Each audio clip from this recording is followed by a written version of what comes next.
Welcome along to the Western Fair Sports Centre, home of the London Nationals and the stage for tonight's game against the visiting Komoka Kings.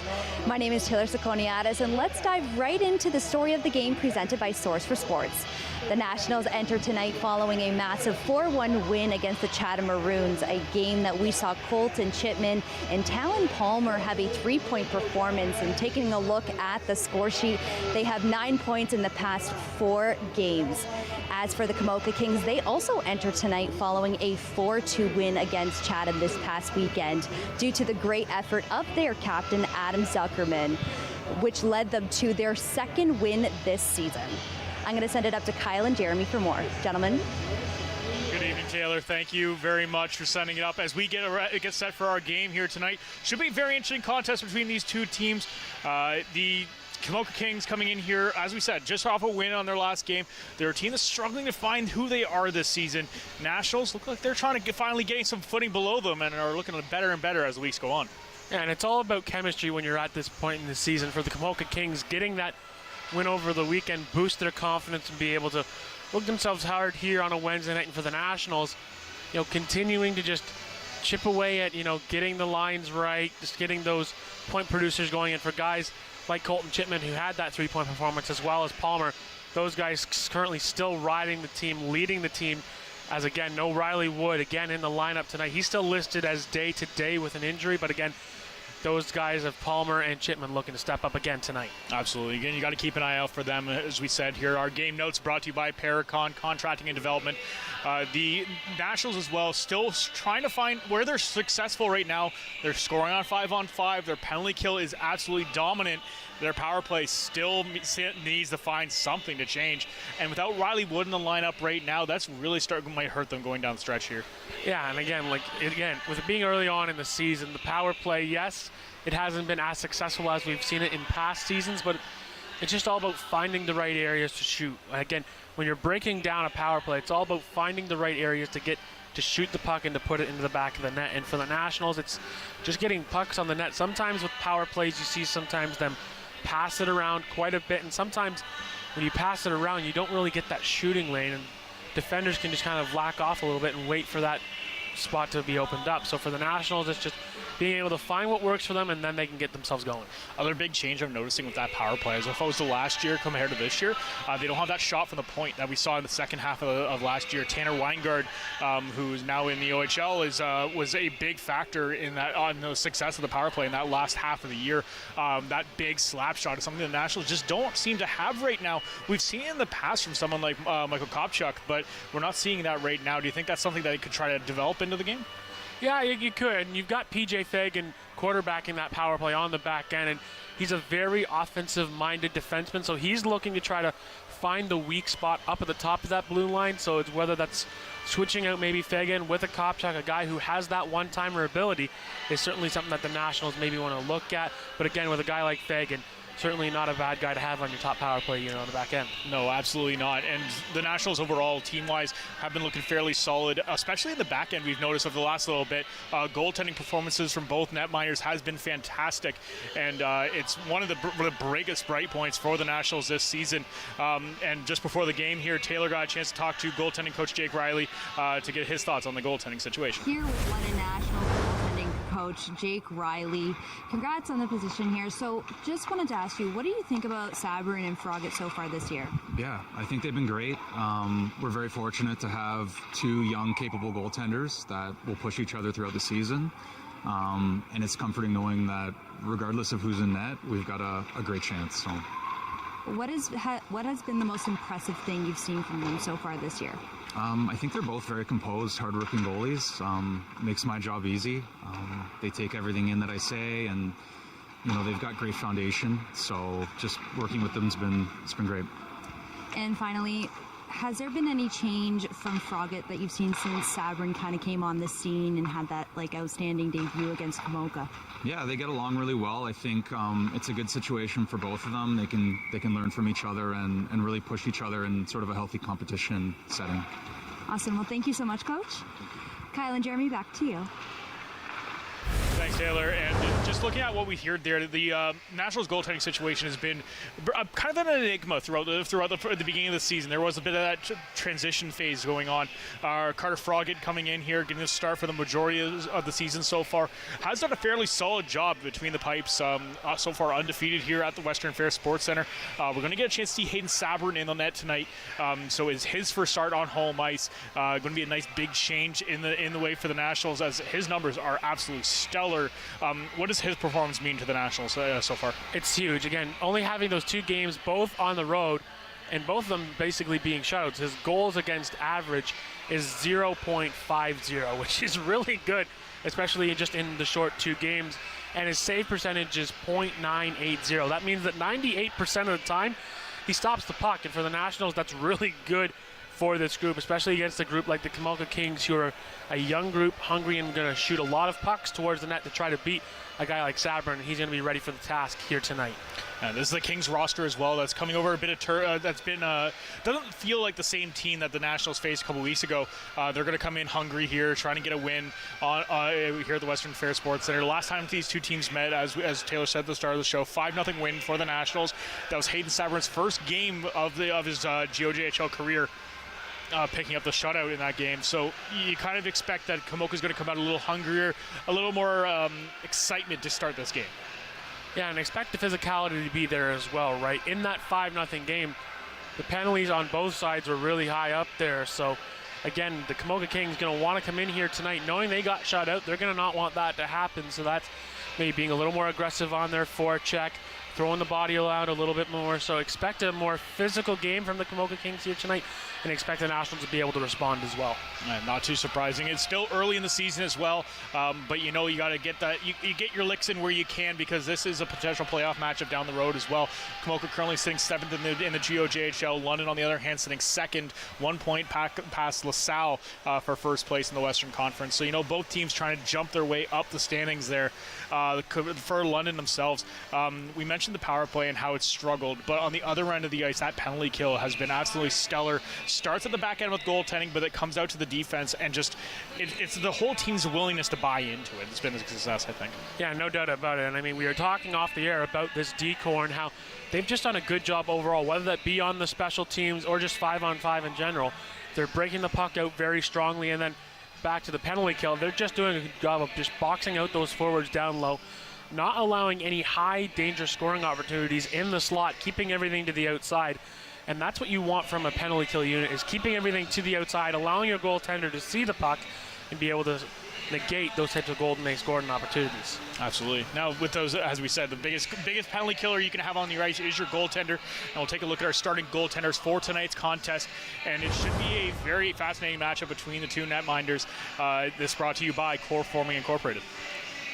Yeah, for the Komoka Kings, it's Leland Gooder getting the net for Komoka Kings. And for Gooder, again, another respond game for him. He got the win last time, and for the Nationals, it is Hayden Sabourin, as we mentioned. Sabourin, a goaltender like him, again, look at that goals against average, 0.50. Not many goaltenders can say that they have a .50 save percentage in their career at any span, whether it be just 1 game, 2, let alone 2 games. So expect another strong performance from Sabourin here tonight. Yet another goaltender battle here at the Western Fair. Can't wait for it. Absolutely. No, it's going to be real exciting once we get to puck drop here, which is just only a few minutes away here at the Western Fair Sports Center.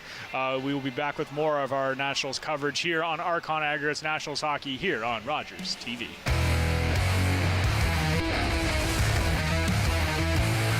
This program is brought to you by the following sponsors. This program is brought to you by Ignite TV. Now you're in command. Visit Rogers.com for more details.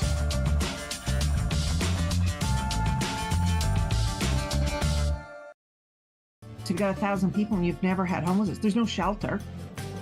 There's no there's no counting.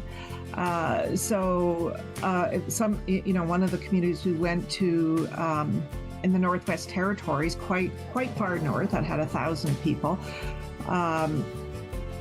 They have just built their first shelter, and they were saying they were still getting people coming in.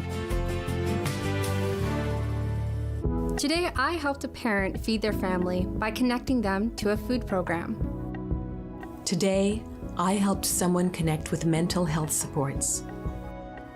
Today, I helped a couple struggling to pay their bills access financial aid.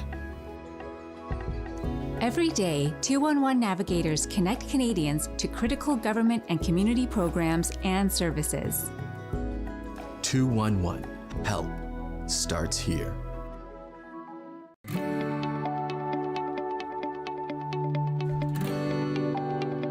You're watching Rogers TV.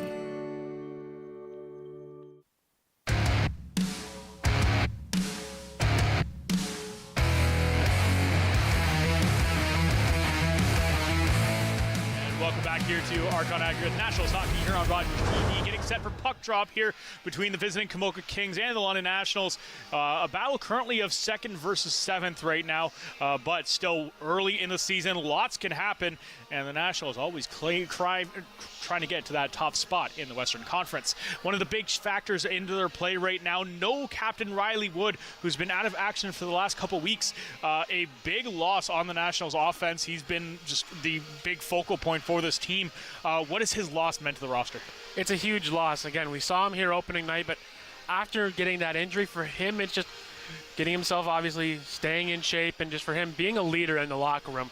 When you're not on the ice, being able to be out there with your squad, it's all about how can I be a good teammate off the ice. And looks like Lou the Bear wants to take over the hosting gig, as he's just wanting to be down there at center ice. But again, with Wood, it's about just being an overall leader, just being that guy off the ice, just supporting the team where and when, and be able to support those younger guys on the team as well, like a guy like Atlee Rogers, who wants to show his offensive prowess. So for Wood, it's just showcasing, here's how you be a leader off the ice, and here's where I can help you grow your game. Absolutely. And we do know that Wood's not too far away.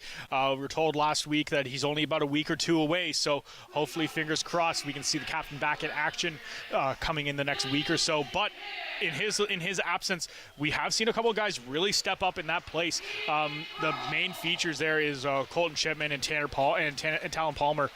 Those two have just been absolutely fantastic for the Nationals throughout the stretch. I mean, at the end of last season, when we talked about, who are going to be guys next season that we expect to step up, we mentioned a guy like Talon Palmer, and Palmer's done a really good job to start the regular season at just being that offensive guy, steady with the puck and just not afraid to show his confidence out on the ice. And then what an addition Colton Shipman was to this Nationals roster. 2 shorthanded goals already on the season, and for him, getting multiple points so far this season, being a leader for the Nationals in the point category, second behind Palmer. He's a guy that he can easily step up when provided and easily makes his team a whole lot better. Talon Palmer himself as well started last season on the 3rd line, really worked his way up into that top 6, and now just the focal point of the top line right now with Riley Wood's absence. And you're absolutely right, Jeremy. We were wondering at the beginning of the season who's going to score all the goals here for the Nationals, and Colton Shipman has been just a revelation for the Nationals offense. Been the focal point, and as you said, 2 shorthanded goals, and this we're only 3-4 weeks into the season.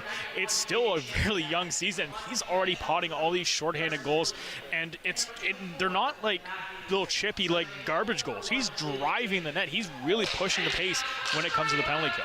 Oh, and he's got a big body for a forward his size, right? And he's that type of guy that loves to be that net front presence, and he's able to get all the goals that he's getting by driving in the net and just having a good stick and just not being afraid to showcase his skill set when he's in the slot area. So for a guy like Shipman, who has certainly provided the offensive power for the Nationals to start this campaign, it's certainly a guy that wants to maintain being in the lineup and being a leader on the ice offensively. And with the development of this chemistry this team has had, there's a good chance this team could have a great playoff run as we get farther into the season. And it's all going to come down to if they can get synergized between the whole offense and defense, then this is going to be a great season for this London Nationals unit. Absolutely, and that's going to be the key thing for this Nationals group, is they've got a really well-maintained lineup up and down the lineup. You've got the youngsters like Atlee Rogers showcasing his offensive ability, and as well as we've seen Jeremy Hirsch getting on the board as well, being a top 6 guy inside this Nationals forward group. So certainly exciting times here for the Nationals, and we're only in October. Absolutely, and with that, we're going to send it down to ice level for our opening ceremonies and puck drop. In typical home fighters, you may have as little as 1 to 2 minutes to escape safely from the time that the smoke alarm sounds.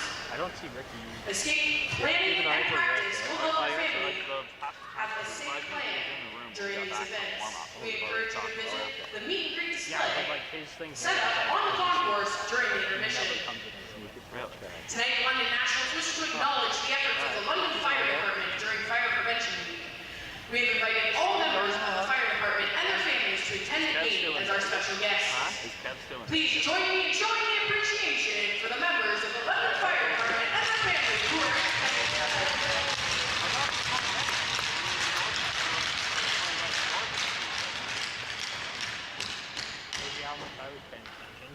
Please draw your attention to the red carpet.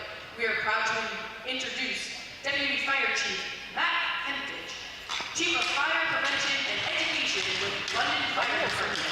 Chief Hemptage joined Kitchener Fire Department 19 years ago as a fire education coordinator, spending 14 years with Waterloo Fire Rescue as a fire prevention officer, inspector, fire investigator. He rose to captain before coming to London in 2020. We would also like to introduce Jamie Britton, the District Fire Chief for C2 with the London Fire Department. District Chief Britton began his career in London 33 years ago as a young firefighter, raising the ranks to captain and then being promoted to District Chief in 2021. He continues to proudly serve the citizens of London from your neighborhood fire hall, number 2 on Florence Street. We'd also like to invite to the red carpet from fire hall number 2 some of the other members that were here this evening.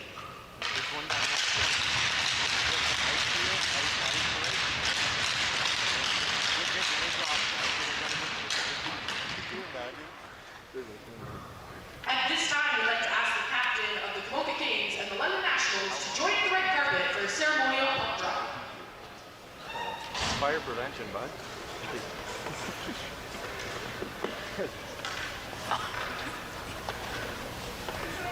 No fire going on in here tonight. We're safe.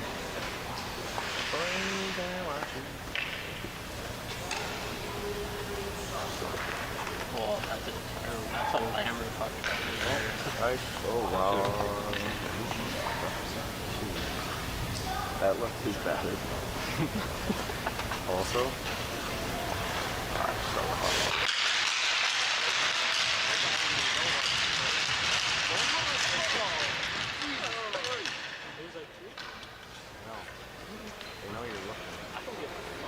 Prior to the national anthem, the London Nationals wish to acknowledge that Haudenosaunee, Lenape, and Adirondacks people whose traditional lands we are gathered on this evening. Fans, will you now please stand if you are able and remove your hats and join Candace Burgella in the singing of our national anthem. I take notes this year. Oh my God. Oh, Canada, our home and native land, true patriot love in all of us command.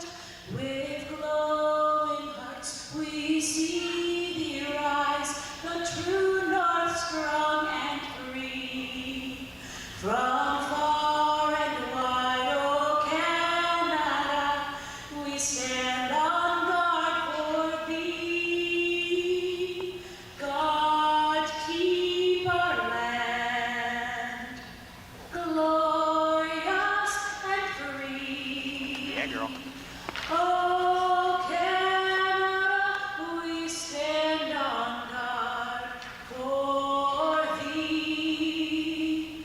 Oh Canada, we stand on guard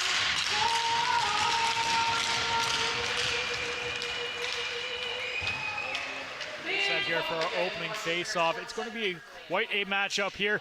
Nationals starting out with their lineups, going with Logan Pacerock along with Caden Lave on the back end, Talon Palmer, Joshua LePayne, and Colton Shipman starting out up front.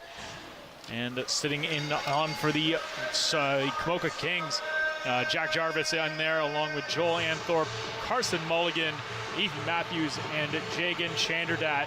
So both teams going with a second line to start out here with the Nationals bringing out their top line talent. And the Nationals have already made a change on the back end. They've got Michael Kopchuk now on the back end instead. There's so another change for the Nationals late to start this game, and it's a good line to start out there with the LePain line. This is more of a line that likes to throw a little the physicality out there, but also got Colton Chipman up there. So expect this line to drive the offense and try to crash the net early. And we're underway. Nationals picking up the opening faceoff. They'll try to drive out quick. Steal by the Kings in the offensive zone. Taking to the blue line. Mulligan, he's going to take a shot. That gets blocked by Lave. Nationals scramble early to try to get a hold of the puck, and we'll clear it down. And we'll go for an icing right off the bat. That's good jump early by the Komoka Kings as they stole that puck right away and tried to get the offense going. And for the Kings, again, it's going to be a start for them. Again, London's more of a team that likes to get themselves into the game as time goes on. So for Komoka, it's get the jump early and try to get one past Sabrin here early. Sabrin's been solid. They have not scored against the Kings over the last contest. So Kings bring it back. They try to throw right back into the National zone. Lave moves it up over to Kopchuk into the offensive zone. Gooden, he'll jump out to get a piece. Kept in along the wall by Chipman. Over to Palmer. Kept in now by LePain. He's got Chipman with him. Tries to get it over to LePain, just out of his reach. And Fagan can't get a piece of it as well. Nationals switching up their offense. Kings bringing out the whole new group. Big kick thrown right behind that. Back out front. Moves. Puck rebound chance. Beautiful shot on net coming out the stick of the Kings. Zuckerman. Looks like a great play down low. Pressing Fagan off the puck. And the Kings will just come a little bit offside. Skirt just a little too far ahead of the puck. And another dangerous scoring chance there for the Kings as Fagan turned the puck over behind the net, trying to make a self-pass off. And that ends up being that golden scoring opportunity for Komoka. Unfortunately, they weren't able to throw a shot onto Sabrin, and the Nationals get away with one early. A great face-off down low by Zuckerman. Kings move it right in, picked up by Sabrin. He'll move it out. Nationals going back behind their own net. Up to McNamara. He blows a tire. At the pace, Roth. That goes on a skate. Nationals bobbling the puck a little bit in their own zone, trying to move it out. Quick reset, and they take the red line. Dump it in the offensive zone. Gooden will come out to play the puck. He gets pressured. Big hit thrown right behind the net by McNamara. Something we're getting pretty used to seeing by one of the youngsters on the Nationals. Puck comes down low. Spin play. Trying to get in front of the net there is Farley. It's blocked onto the way to the target. Walker. Blocks it. He'll throw it around to Riley Alexander.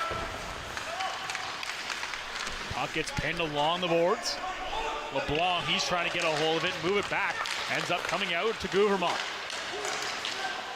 Rulin back at the blue line. Picked over to Fisher, and now gets sent right back down. Nationals resetting again. Gouvermont across the red line. Cross ice pass gets to over. Now clears the zone and off the stick of Nolan Miller. Miller applying some pressure down low. Kings quickly get a hold of the puck again. And they're going to turn it back into the offensive zone. Hossenberg keeps it in. Another shot from distance. That gets tipped right in front. Goes off the pad of Sabrin and into the corner. Palmer out there with Miller. Miller back out front to Palmer. Palmer shoots and scores! Talon Palmer on the one-time attempt. And the Nationals take an early 1-0 lead. Well, good rush there by the Nationals. And once again, it's going to your experience, and Talon Palmer able to capitalize as this shot is just going to the net. Again, just a good feed down low to the backdoor side, and Palmer's able to get that. With him being a left-handed shot, he's able to take that puck late, and recognizing the goalie's going to get down into the butterfly, he's stretching across, and Palmer makes no mistake elevating that puck and putting it in the back of the net. Another goal for Talon Palmer and a good start for the Nationals. Palmer continues this amazing pace he's been on, had 9 points in his last 4 games, make that 10 in his last 5. And Palmer almost forces another steal down low, does actually generate it, gets it over to Miller as the Nationals go all across the blue line. But LePain did not see the ref's arm, the linesman's arm up, so the puck's going to come all the way back down in the Nationals area. Yeah, bad break there as LePain was just so focused on going to get that puck as he did not hear the linesman calling for the offside and making it the intentional offside. So again, face off all the way down inside the London zone. We're starting to see a bit of jump here from the Nationals and see if they can continue the momentum. Already up 1. Face-off won by the Nationals. They move it quickly behind their own net. Now for the puck long in the corner. Squeaks out, back onto the stick of Logan Paceroff. LePain. Nice little touch pass in the middle of the ice. Chipman can't handle the bouncing puck. Sent back now over to LePain. LePain, nice little pass right in the middle. Here comes Milne. Milne over to Chipman. Chipman can't handle the pass. Kings on the counterattack. Puck cycled back. Lawrence takes his time. Now he'll dump it in. Sabern comes out to play. Puck gets left. Lead pass for LePain, just bouncing over his stick. He's going to battle with Lawrence down in the corner. Comes away with it, puts it out front. Had Chipman's going right down the middle. Good defensive work by the Kings to stop that golden chance. Good. Nationals going to switch up. Block packed by Fisher. Brings up to the blue line, just a bit offside as McNamara couldn't hold it. And allow a face-off just outside the Kings' zone. Well, good active sticks so far by the Kings defense right at the blue line, knowing that the Nationals are going to try to make that pass over top of that blue line, and the Komoka Kings do a good job of just reading that early on. And the Kings get a hold of the puck behind their own net. Pass just squeaks by McNamara. Another lead pass just out of the reach of Korab. Puck sent right back around, just a bit too far out of the reach of Hirsch. Hirsch, great hustle, drives for it down low, tries to put it out front to LeBlanc, but can't get it on his stick. Puck turned around, Ethan Alexander, he's going to try to move it up. Great hustle, keeps with the puck up to the red line, ends up throwing it off a National skate. Keeps with it, takes the shot, ends up going off the leg of Rulin. Now comes back around. Picked up by Fisher. Lead pass for McNamara, just under his stick. Quickly turned around and sent back in the offensive line by Copeland. Two Kings just get sandwiched behind the net by Fisher and Ruland. Back on the stick of Fisher. Sends it out, onto the stick of LeBlanc. LeBlanc. He'll bring it in.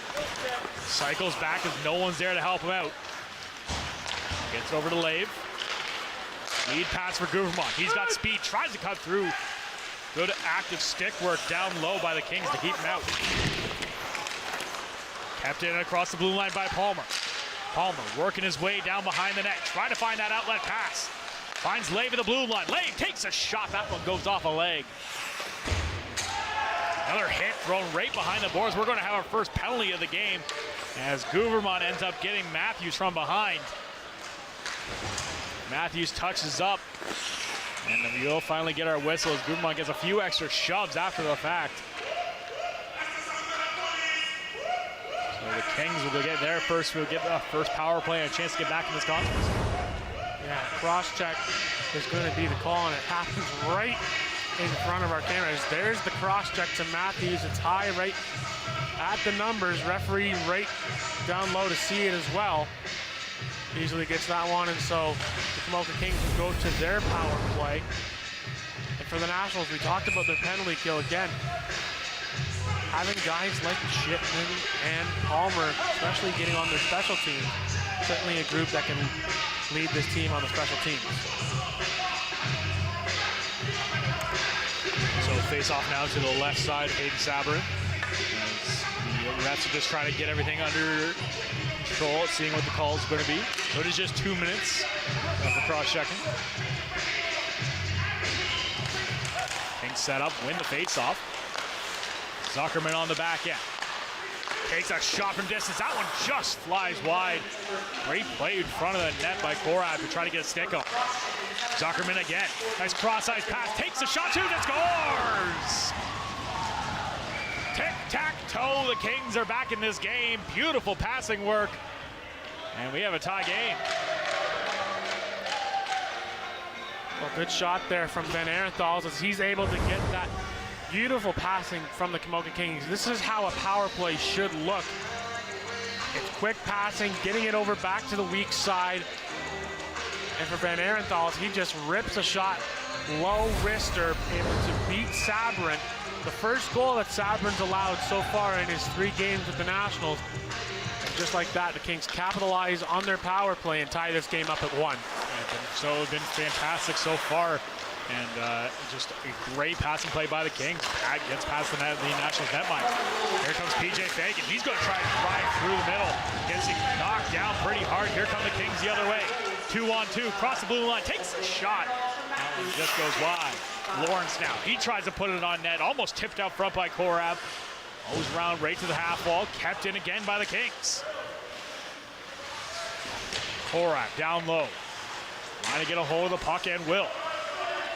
Get pushed from behind by the Nationals, but puck stays with them. Tries to follow it up. Stolen now by the Nationals. Banked off the wall. Over to LePayne. LePayne cross-ice pass. Drop pass intended for Milne. Still loose. Now the puck finally bounces out. Go all the way down. Case Roth has to quickly act. He gets Zuckerman right on top of him. Lead pass intended for LePayne. Hits his stick, but he can't hold on to it. Quick turnaround. Here come the Kings. Cross the blue line. Walk right out front. Zuckerman fans on the shot. Beautiful chance right in the slot, but couldn't get anything on it. LeBlanc. Fans on the path right at the blue line. Fisher will collect it, and he'll dump it into the far side. Hirsch, the first National on the puck. He takes a hit. Puck stays with him as he tries to throw it along the side in front of the net. Kept in again by LeBlanc. He'll move it down. Assessing the situation. Nice little spin move down low, trying to find an option. Battle for the puck in front of the net. Trying to get a hold of it as Builder. And that puck will get tipped high and out of play. And a good work there by the Nationals trying to drive that net. And Komoka's doing a better job of keeping them away, keeping the play down low. But the Nationals, again, just trying to work that puck around, trying to get a shot away onto Gooder. Gooder's been so far so good, only allowing the 1 goal. Shots on goal currently 3 apiece for both teams. And the score is 1-1. Face off. One by the Nationals. Another quick shot goes right on net. So we'll have another whistle and face off. We talked about the physicality of this game, and so far we're seeing quite a bit of hits. We've seen Quinn McNamara, as advertised, throw his weight around, and Komoka doing it as well, throwing the body as well. So again, expect a physical game between these 2 teams. Face off one by the Kings. They'll move it out, get it up to the blue line, but that gets stalled up just long enough, so we'll have another offside and reset just outside of the National zone. Almost halfway through our first period of action. 1-1 is our score so far. Shots 4-3 in favor of the Nationals. Still, both teams trying to dictate the pace here and see whose team can really start to take advantage of the game right now. It's been fairly back and forth to start the contest. One of the more competitive starts we've seen here at the Western Fair. Face off one by the Nationals, or by the Kings. They dump it in. Collected behind the net, quickly stolen back by the Nationals. Will get to the blue line, but not quite out. Lave's second chance effort does clear the zone, but the Kings quick to jump on it again and bring it back. Nice little backhand play down low by Anthorpe as he'll move it down below the red line. Lawrence moves it back up to the blue line. Jarvis tries to take a shot, ends up fanning on it. Palmer, lead pass up for LePayne. Beautiful pickoff at the last second by Cats. That could have been a dangerous play for the Nationals. Lave finds a bit of open ice. Cross ice pass, intend to get to Chipman. That gets picked off the last second. Great active stick work by the Kings, really denying those long stretch passes the Nationals are trying to push. LePayne along with Chipman down low. Puck gets past Fagan. Now it's going to come out. A little bit of one-on-one action here. Milne deflects it in the middle of the ice. Hurst trying to get a piece of it. Puck gets up to the blue line now in the offensive zone, trying to get the puck right in front of the net of the Kings, but that gets deflected. Over to Hirsch. Hirsch trying to just create some space and does. Gets it over, back in front of the net. Ali Rogers takes a shot just at the sharp angle. It looks like he ended up hitting the side of the net. Some just great individual effort there by Hirsch to get it over to Rogers. And Fagan, he's going to try to put it to the front of the net. He's just getting hit constantly. He tries to drive down low. Rogers gets a piece of it over to Fagan. Fagan puts it on net, trying to get a tip out front. So he had Rogers and Hirsch going straight towards the net.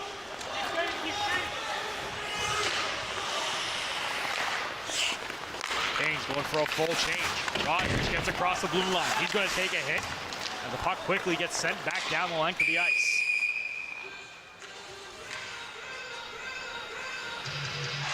A good little offensive rush there from the Nationals, and Ali Rogers had that scoring opportunity as he got the 2-on-1 feed. And he tried to go short side on Gooder, but Gooder stood tall and played that one up behind the net. The Nationals do a good job of just, when they have the puck, they just control it, and they just do a good job of just protecting the puck and keeping it away from those active sticks that the Kings have so far in this contest. I think you're absolutely right. It's been a tricky challenge here for the Nationals so far. A lot of just sticks getting in the way of every shot and every passing attempt the Nationals are trying to generate right now. Then the one play that did go through ended up in the back of the net. Puck gets sent down in the National zone. We collected by Fisher. Moves the puck up to Gouverman. He's got LeBlanc with him. Tries to get it onto him, just tips his stick. Goes a little too far. Gooden, he'll take it, throw it down, throw it up the boards. Zuckerman tries to hit his man lead, going down across the blue line. Quickly turned over, now picked up now by Wedlick. Gouverman gets picked off, pass right in the slot. Zuckerman takes a shot. Nice glove save right in the middle there by Sabourin.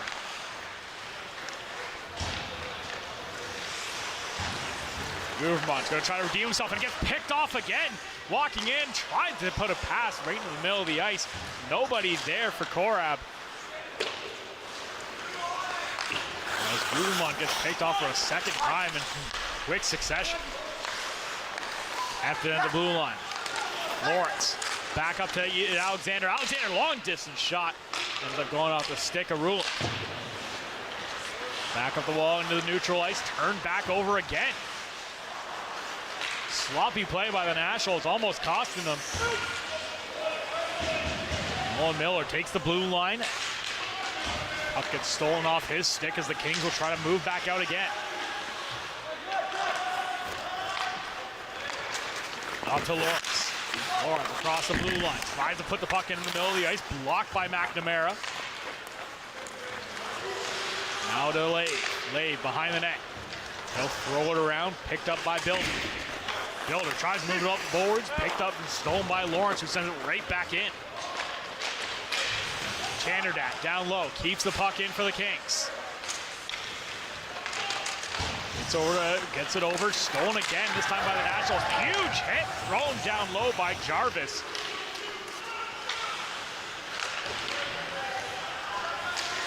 Nationals in the offensive zone, applying a lot of pressure here. Chipman gets it over to Palmer. Palmer shot from distance, gloved down by Gooden.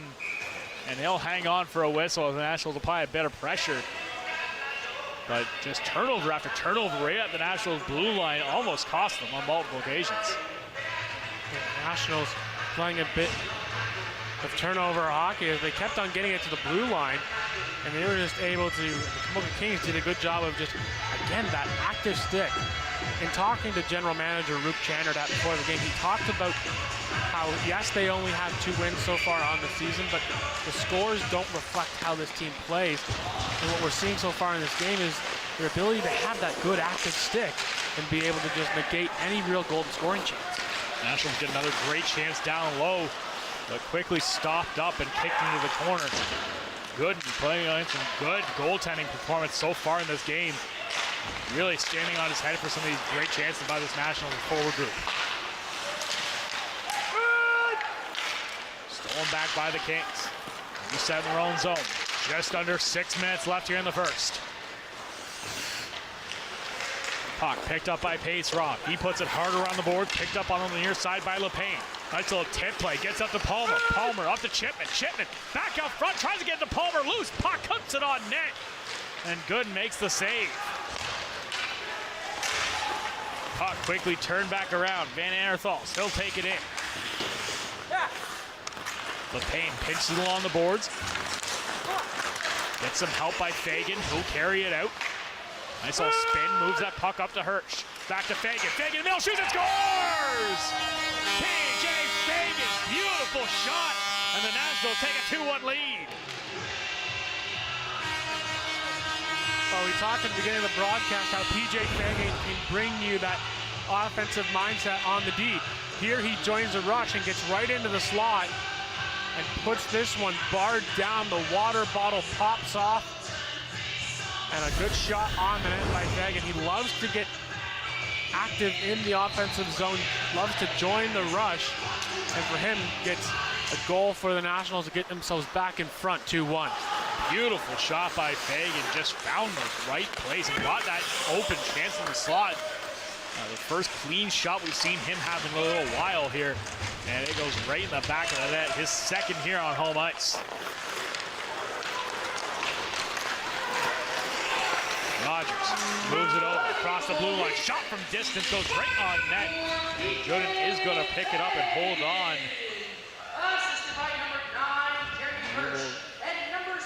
As we continue here in our first period of action, it is brought to you by Great White Wealth Management. The Nationals now shots 9-4 over the Kings, and with that last goal by Fagan, having a nice 2-1 lead here in the last parts of the second, or the first.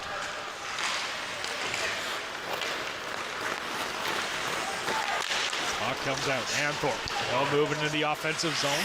LeBlanc gets pressured down there with Ruland. They'll force the puck back out. Ruland over to Fisher. Nationals going back and forth, trying to find a way to get that puck out of their own zone. Guvermont will get a hold of it. He gets stopped right at the blue line, but does get it over. Puck comes down, wide leg, brings it down low. Stolen off his stick as Riley Alexander moves it behind the net. Over to Walker. Walker, nice little touch pass to Chandradat. He'll have an opening. Carries it across the blue line. He takes a shot late, gets a nice stick in front of it, and will tip it out of play. Good little showcase of speed there by Jagan Chandradat. Tried to sub the defenseman on the fake shot and then did the right thing. Just tried as quick as possible. As soon as he did the fake, to try to get that shot on the net. And again, with the Kings only having 4 shots so far with 3 minutes to go, they've had a good game in here, only being down 1. I love the fact that they are always having that active stick, and so far they have tried to capitalize on the Nationals' mistakes, but so far Sabrin's been tolerate that. Puck played down low. Hirsch gets it lifted off his stick quickly, and the Kings can't quite clear as they put it off their own stake. Play down low. Rogers. Valley Rogers taking a shot in tight. Has to make a tough save there as Gooden. Trying to go right up the middle is Cora, but he gets shut down by Kopchuk, who just puts a shoulder right into his chest. Puck gets thrown right off the stanchion. Kings having a real tough time here as the puck just bouncing all over the place on them. Dump it into the far corner. Kings go off for a change. Puck comes out. Nice hit going right along the front here by Sturkis. Play comes up. Penalty will be coming this time to the Kings. And we're going to see a hooking call, and the Nationals get their first power play opportunity in the last 2 minutes here of the first. And it happens right at the blue line. Easy call to make as the hook gets applied. The Nationals get their first power play opportunity of the contest. And again, it was hooked right on the defenseman. As you'll see it here, as it happens right on the right-hand portion of your screen. There's the can opener move. And off in the box goes Ben Atherall, the goal scorer for the Komoka Kings, currently London leading at 2-1. And puck up to the blue line. Fisher, he's going to be quarterbacking this version of the power play. Back again, Fisher from distance. That gets blocked. Quick play, one-on-one coming the other way. Bringing it down is Anthorpe. Tries to battle his way to the front of the net. Nice little poke check play there by Sabourin. The Nationals reset.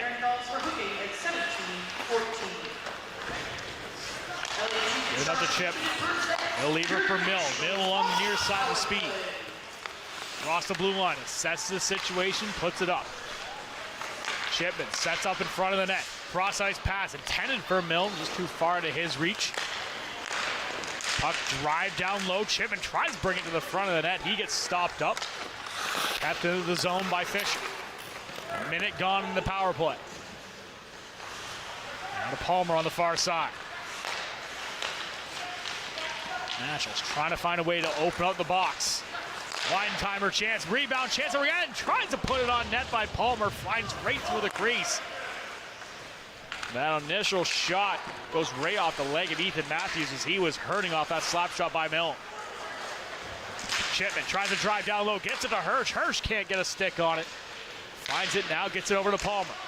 Back up top, Fisher, he takes a shot. Loose puck down low, battling away with his Nationals, but cannot find the back of the net. Kings takes an exception to the Nationals rating that blue ice.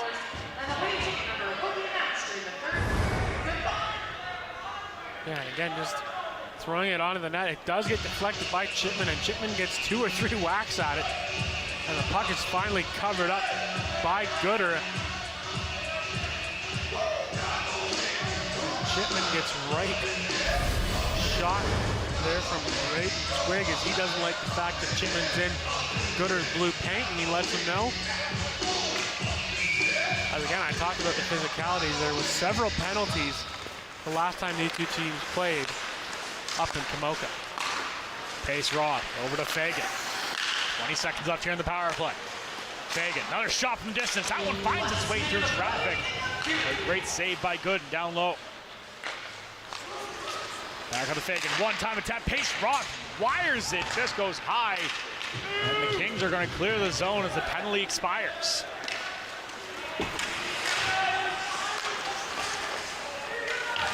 Fagan takes his man down in the corner. Trying to clear the zone. Can't. Jarvis, beautiful pass right in the slot. Drops there. Puts it right off the crossbar. Beautiful chance down low by Skirton, but can't beat the red bar. McNamara the other way. Puts it cross ice. Tries to get to LePayne. He gets taken down in the middle of the ice. Lawrence. Cross ice pass to Zuckerman. Little spin moves. Tries to get it back to Skirt. Puck comes in the offensive zone. Turned right quickly down by the Nationals. Palmer looks for that pass. Puts it over to LePayne. LePayne can't get a stick on it. And the Kings try to get it out, but time will expire here in the first. Nationals offense finds goal twice. Kings respond with one of their own. We'll be heading into the first intermission with the Nationals up 2-1 here on Archon Aggregates Nationals Hockey here on Rogers TV.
I'm Wendell Clark with a word about winning.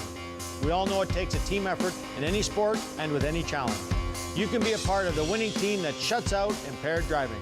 Whether you're out on the town or just hanging out with friends, drink responsibly. Always have a plan for a safe ride home for yourself, your family, and your friends. You'll be helping to shut out impaired driving. Visit ArriveAlive.org to find out more. Arrive Alive. Drive sober.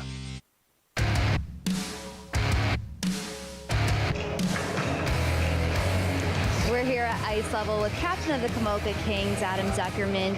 Just wanted to ask you, what is it like to be the captain of this group? It's amazing. I love being a leader. I love leading the boys. So it's really just an honor. You guys had a really good game this past weekend against Chatham. What was kind of the message heading into tonight to carry that momentum over? You know, I think we just tried to carry all the good stuff over from Chatham. The boys played a good game, and so we're just trying to build off that and bring it out here tonight. And finally, heading into the second frame here, how do you plan to bounce back? I think the boys are playing good. You know, I don't think the score reflects what we're doing right now, but I think we just got to stick to the game plan and keep doing what we're doing. Awesome. Thank you so much. You're watching Archon Aggregates London Nationals Hockey on Rogers TV. We will be right back after this.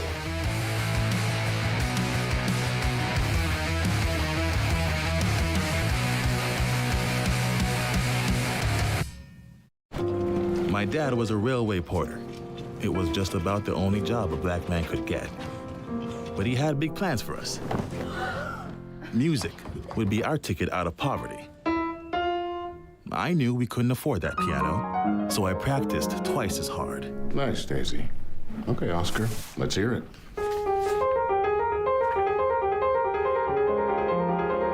Turns out, I wasn't half bad.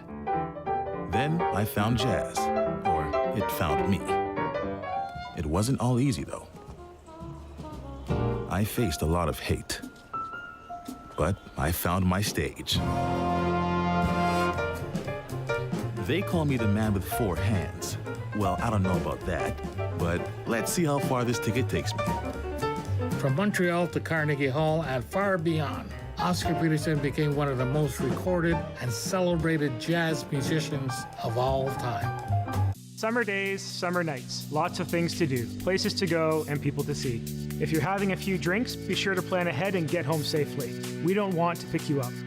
Drinking drivers risk injuries to themselves and others and take chances with their license, their jobs, and their future. Remember what's at stake and choose your ride, whether you're the driver, the passenger, or the party host.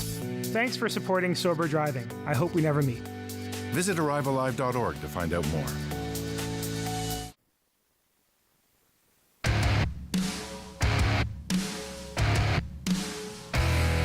Welcome back here to Nationals Hockey here on Rogers TV. After 20 minutes of play, the London Nationals leading the Komoka Kings by a score of 2-1. And Nationals start off this game fairly strong. Kings responding in their own as well. Pretty solid back and forth contest though overall. Yeah, so far tonight I've been really impressed with Komoka's forecheck there. Again, we've talked about their active stick quite a lot so far in that first period, and that's resulted in them creating turnovers. The Nationals, in the first roughly half of that first period, were trying to make that breakout pass, and it was just knocked down by a Komoka stick. So far, a really aggressive forechecking for the Nationals. Once they got going, they started to be able to drive the net and find the back of the net. Talon Palmer getting on the board, and PJ Fagan as well getting on the board as well. So guys that you want to have step up when needed, especially with Riley Wood out of the lineup, step up and having it being at a 2-1 game. The Kings forecheck was doing its job. Like they were generating offense, like chances, and they looked threatening when they were in their own zone. It doesn't show up on that shot clock though, as the shots, only 4 shots in that first period for the Kings. One was that beautiful one-timer that they got on the power play for their opening goal. And the other side of the ice, the Nationals, 13 shots in that first period, as they really just, if you just look at the numbers, looks like the Nationals commanded pretty much the entirety of this first period, which chance-wise they did have the majority of, but that defense for the Kings was just stellar, just stopping every time the Nationals trying to move a puck through the offensive zone. Just fantastic active sticks and getting the feet in those passing lanes. Yeah, and again, going back to the conversation that I had with Roop Chanada at the GM, of the Kings, and it all starts with your netminder and Gooder, and he's had to be very active right in the low slot area with a lot of pucks coming his way, but that just results in good goaltending. And again, talking to Root before the game, he talked about how this is a young team, but at the same time, the results don't really showcase how good this team actually is. And even though they only have 2 wins, you can see in here tonight, only being a 1-goal game, they're very active. They're not afraid to throw the body around. They're active with their stick. And just overall, a very well-played game so far. Even though trailing by 1, I've seen nothing but positives from the Kings so far. No, a very competitive edge to this team. And if that's the thing, if you know you're a young team and you know you know where your team is generally might be ending up in the standings here, you might not be one of the higher end teams in the league, at least for this season. You do have that youth movement who's getting up there, who should be able to produce, if not later this season, but early next. If you can stay competitive in these games, it gives you a chance. And knowing that every team in the GOJHL will make, or in the Western Conference will make the playoffs, anything can happen once you get there. And what we've seen in net from Gooden, I think, was very impressive. He's made some stellar saves so far. And if that defense can lock it down and keep pucks from the outside, that gives them a really good chance to try to make some kind of noise. Yeah, absolutely. And again, you have the captain and Zuckerman leading the charge for this Komoka King team. We see he has a very good wrist shot, but as well, the Kings just all around, especially getting that power play goal, they did a good job of just working it around and getting to that open spot where they can just get to that offside and get that shot away, beating Sabourin. And you can just see it's good results from a young team. And again, like you mentioned, Colin, knowing that they're not going to be up in the upper echelons like a LaSalle or London or a Strathroy, they know where they're going to be, and it's just all for them about maintaining the good habits of being a quality team. When you're down low like that, you want to make sure that you have good habits and playing really good hockey, and they're doing that so far. I think bringing up Zuckerman there, I like the idea of what we heard from him when he was talking to Taylor just a few minutes ago. Was really positive about where he is in the team, just really jumping at that opportunity to have that leadership position and really just bringing it a lot together. As you heard when what he was saying, it's all about the boys. It's getting the team together. It's really going as a group. And if you can get that together, you get everybody buying in and getting on the same page, it might not show on the scoreboard every night, but that's going to show improvement marginally as you continue down the year, and that is great signs for a team, and that's exactly what you want to hear from your captain. Yeah, and when you want to create chemistry with the team, it's all about being, when you're off the ice, what are you doing as a group? Again, you're spending 30, 40 games together, so it's all about how can we build ourselves to be the best team possible and be able to build off of that by getting results. And again, only having 2 wins so far in the season, a young group, they're going to get themselves together, and they're putting up a good fight against this London team so far. It's 20 minutes down, 40 to go here. Nationals up 2-1 here on Archon Aggregates. Nationals hockey on Rogers TV.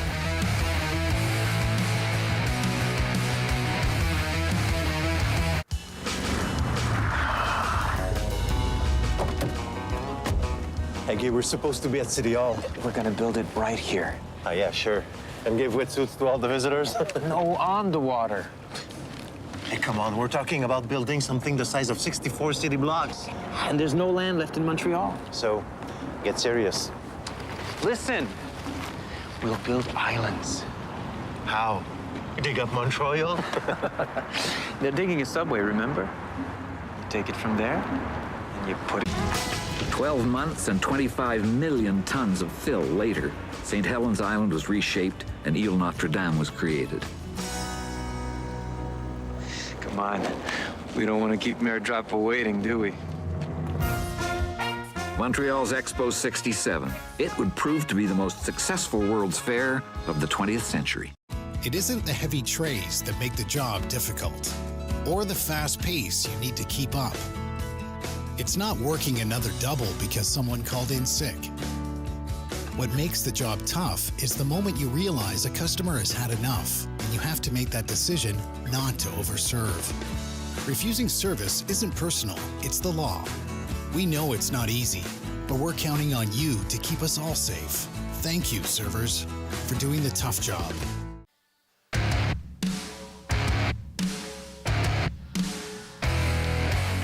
here at the Western Fair Sports Center as we get set here for our second period of action. Taking a look at our next contest here at the Western Fair. Same time, same place here on Rogers TV. The St. Mary's Lincolns will be in town to take on the London Nationals. That has been one of the better rivalries in the Western Conference over the last few years. Lincoln's giving the Nationals all kinds of fits over the last few years, and they'll look to continue that trend coming next week. Now, getting back to tonight's contest, one person who I wanted to give a highlight to is PJ Fagan.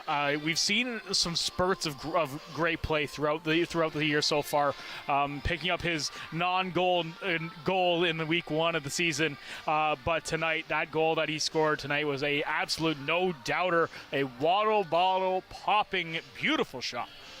Yeah, good wrist shot from PJ Fagan, the third rounder, 61st overall by the London Knights, and you can see why they picked him in that position. Just the ability to join the rush. He's offensively minded, kind of like PK Subban when he was in his prime, right? A defenseman that loves to be active, joins the rush, and not afraid to showcase his skill set. And on that play, you saw it where he's able to join the rush, get into the slot, get open, and then that wrist shot of his, as we'll see right here, gets in. Again, a left-handed shot, to be able to just pick the glove side, and like we mentioned, that water bottle popping. That's what you love to see, especially when you're scoring goals like that. If you can pop the water bottle, that's something that gets the boys fired up. Absolutely, and just getting that dynamic play is what you want to see from one of your guys on the back end. If tonight's a shine of anything to come, he could be something special for this Nationals roster, and might have his eyes set on something a little bit higher, possibly getting a tryout with the London Knights later this season as well. Yeah, he did experience a few preseason games with the Knights, but now settling in to his role here on the Nationals, trying to be an offensive-minded guy again, with no Riley Wood in the lineup, not in the lineup, pardon me, tonight. You need some leadership, and Fagan can be a guy that can lead this team here to victory tonight, as we're about to get set here for period number 2. And the Nationals send out the same line that they started period number 1 with LePayne out there with Palmer and Chipman. So certainly a line that generates the offense, and that's what they're thinking right off the hop, is getting the offense going early and trying to beat Gooder, who has been good in here tonight. Absolutely, and as we said from Fagan on the back end too, any offense is good offense. If you can generate it, doesn't matter where it comes from, any team will take it. So as we get started here, the Kings win that initial face-off, but quickly turn back around by the Nationals. Onto the near side for Colton Chip. He'll pick it up and just lob it into the offensive zone. Pressure quickly by LePayne. He and Palmer try to connect behind the net. Back up front, huge slap shot taken there by Kopchuk. Ends up going off a skate on the way to the net. Kopchuk pinches down along the boards, steals it from Zuckerman. Gets it down low to Chip. Stolen back by the King. He'll try to move it out. LePayne picks it out in midair, but quickly turn around again. This time Zuckerman across the blue line. He blows a tire. Nationals going to try to jump on top of it. And Will moves it out, but can't quite get it past Zuckerman. Just great active stick, steals it right back. Chip, backhand pass, throws it in the middle, and attempting to hit onto the stick of LePayne. Zuckerman again picks it up, stolen out of midair by Milne, but he can't do anything with this. The Kings will bring it back over. Kings go off for a change. A lone attacker down low is Joel Anthor. He gets some help down low by Jarvis. Puck just gets buried underneath Anthorpe as two Nationals just hacking away at it. Puck finally bounces out. Quick speed on top there by Atlee Rogers as he almost gets a hold of it. That was some surprise speed. I don't think the Kings defense was ready for it. Pace Rock, he gets his pocket pick. Jarvis, he's going to try to make his way down low. Good active stick this time by PJ Fagan. Rogers again. Rogers going to try to burst his way around. His man gets caught rail on the boards by Carter Lawrence.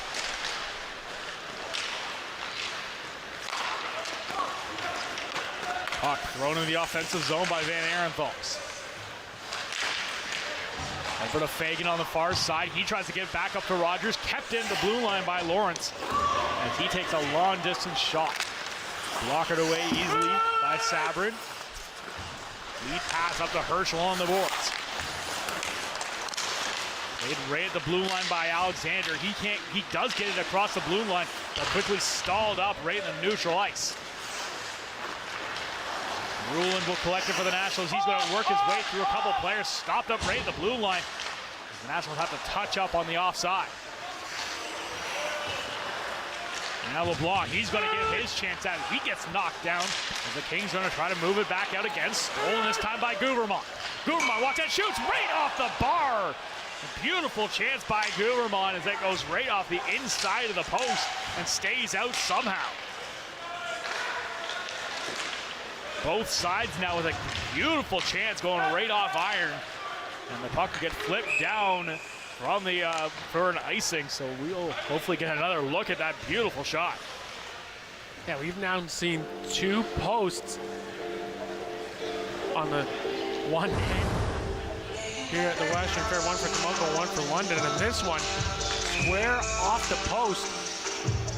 And for Gooder, we gotta thank his lucky stars on that one, as that came right back out behind him. Lucky he didn't move back, or that could have gone right back in behind him. So just a good awareness by Gooder to hear the post and just know to not move anywhere back behind the net. Way down low, Nationals keep it in the offensive zone. Fisher, he'll move it behind the net for Guvermont. Guvermont, he gets thrown off the puck. Kings will try to move it out, try to get up to Korab, but that gets blocked.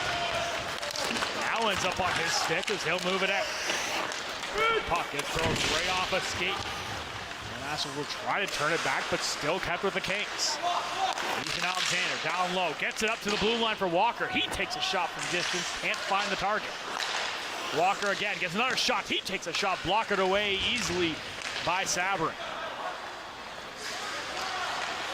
Puck brought down low, bouncing puck, trying to throw it in the middle of the ice. Can't quite connect on his pass. Nationals are going to turn it back. Partial 3-on-2. Across the blue line, shot from distance off the stick of Fisher. This goes high and over the net. Ethan Alexander with Korab. He'll bring it over. He takes a shot. Goes off the glove of Sabrin. Fast-paced action here in the middle part of the second. Lay, he tries to get a piece of it. Quickly jumped on by Kosenberg.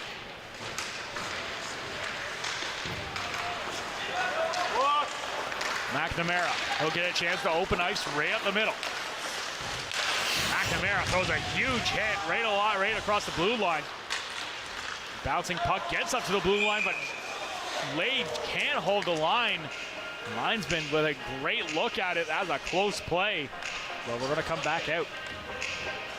Very close call at the blue line. I thought that might have stayed in, but linesman right at the bench saw otherwise, and so the faceoff comes outside. 5 minutes in here to period number 2, and we've already seen some close scoring opportunities. The Nationals hitting a post already so far. Kings get that faceoff, and they'll bring it out. Katz helps get it across the red line and dump it in. Sabrin quickly comes out to play it, gets it over. Loose puck, rebound chance, thrown right in on net by Zuckerman. It's a beautiful steal in the slot, but puts it a bit too high and out of play.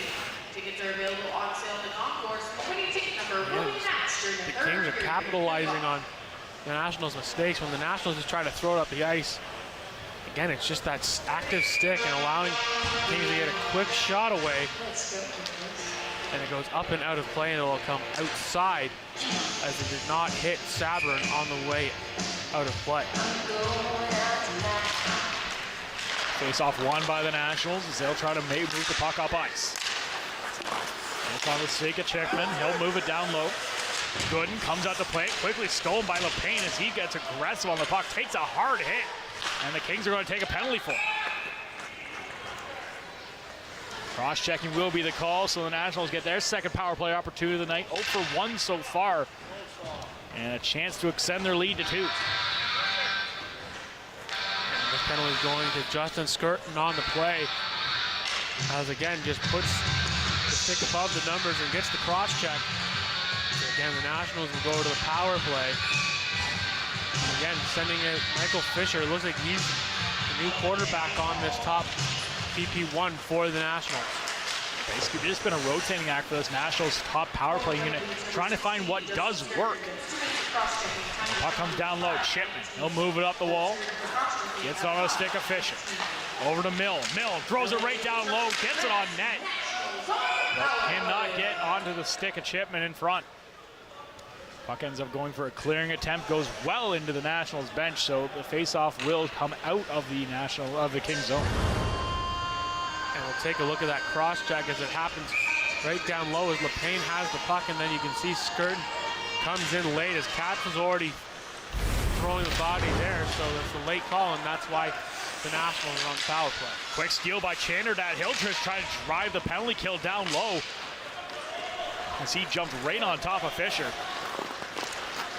Nolan Milne now with the puck. He'll bring it across the blue line. Drop fast for Talon Palmer. Now back to Fisher. Palmer again. He's going to set the situation. Cross-ice pass.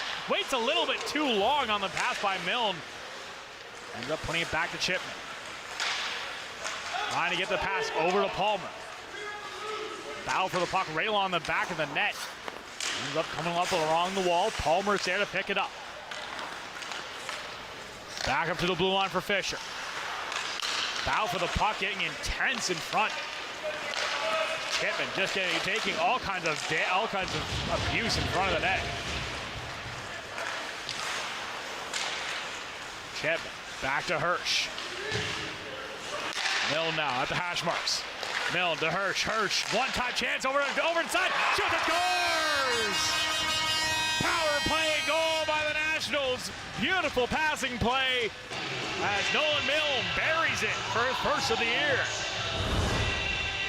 Oh, we talked about net front presence, and it's a good one-time shot by Palmer. Deflects, I believe, off of Chipman and then goes right into the direction of Milne. And Milne has a open 4x6 to shoot at. And gets that one buried in the back of the net. Another power play goal for the Nationals. They were struggling early on in the season, and now we're seeing them starting to click and now have a 2-goal lead. The Nationals will try to set up and bring it right back in and continue their pressure. Miller, pin along the boards, but gets it over to McNamara. McNamara tries to take a shot. That goes off a skate. Nationals will keep it in thanks to PJ Fagan. Up to Pace Roth. He'll take a shot from distance. That going gets tipped by McNamara and out of play. And again, going back to that net front presence of Colton Chipman. He was able to screen Gooder on that play, and that results in the goal for Milne. And another good chance there for the Nationals.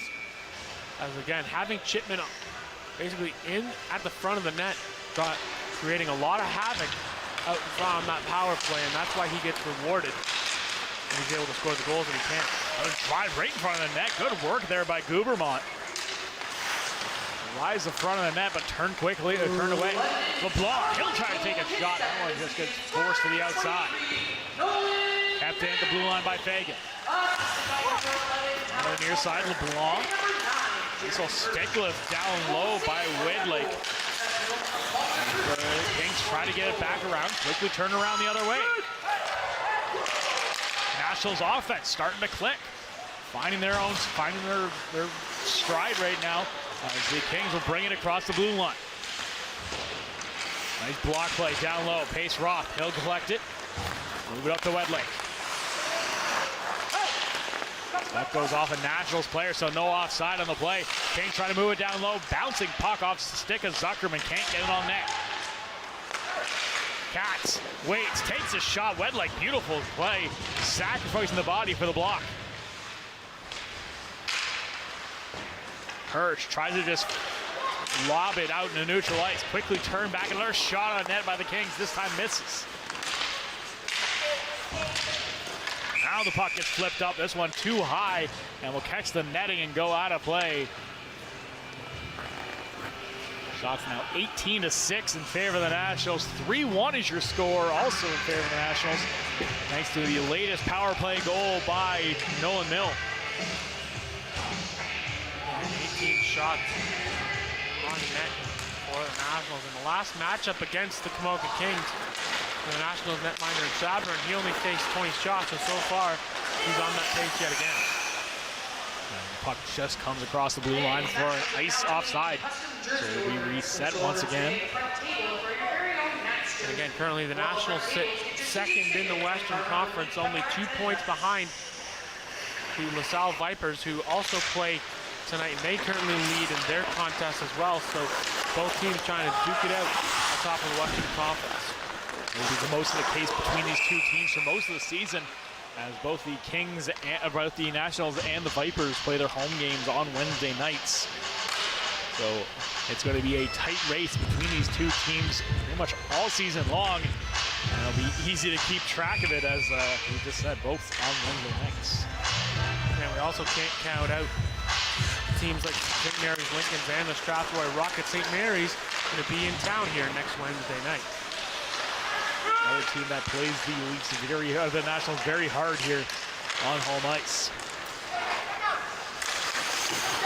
Puck right along the boards. Kings trying to get it out.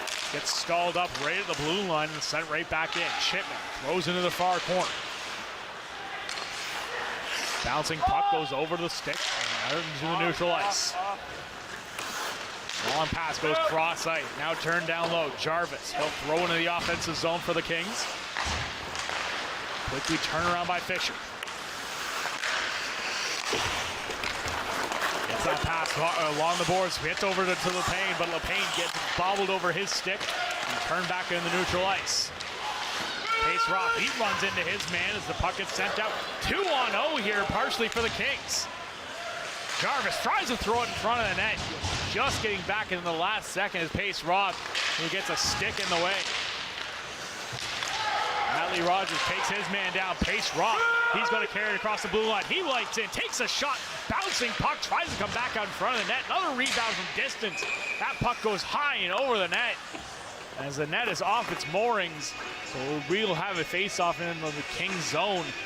As the Kings, you could hear some of them a little upset with that last hit by Atlee Rogers. Yeah, Rogers came right into center ice and took his man out. And the Kings almost have a case there for a penalty, but nonetheless, the referees keep their hands down and we continue play. There's shot from distance. That one finds its way onto the net and kicked aside nice and easily by Good. Hirsch battles for it down low. 2 Kings, 2 Nationals. Puck will come away on the stick of Katz.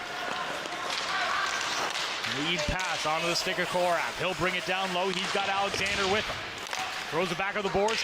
Shot from distance from Katz. Finds a skate in front of the net. So this will not count as a shot. Puck rimmed around the boards. Lawrence, he'll try to put it in front of the net. That gets blocked. Puck gets sent down the length of the ice. Foot race for the puck. Katz, he'll just throw it along the boards. Him and Hirsch get into it along the wall. Skirt, he'll take a piece of it. Throws in the offensive zone. Fagan will try to clear the zone. Held in right at the blue line. And now turned back again. Here comes Fagan. Fagan's got speed. Drop pass intended for LeBlanc. That gets blocked.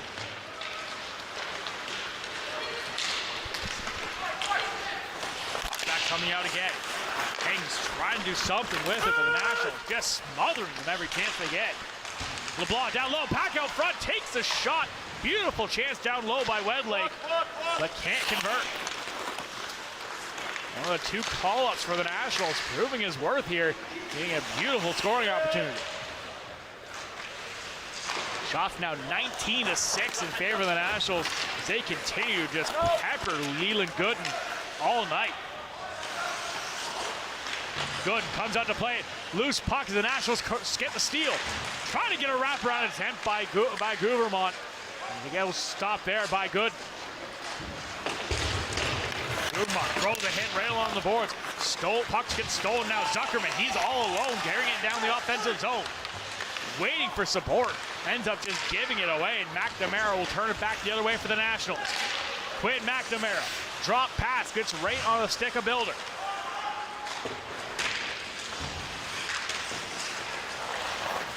Miller down low. He's trying to get a hold of the puck. Kings will steal it. Try to move it out, block passes. The Nationals are going to take a penalty on that play. And the Kings get another power play opportunity here. This will be Blake Builder heading to the box. 2 minutes for tripping. Happens right along the sidewall. He's in battle with Jaden Chanderdat. Again, just gets that stick right into the midsection area. Chanderdat goes down on the play, so now Komoka gets another chance to go on the power play. They're able to get a power play goal in the first period. See if they can get one here in period number 2. Down by 2. See if they can get something going on the positive side here in the second period.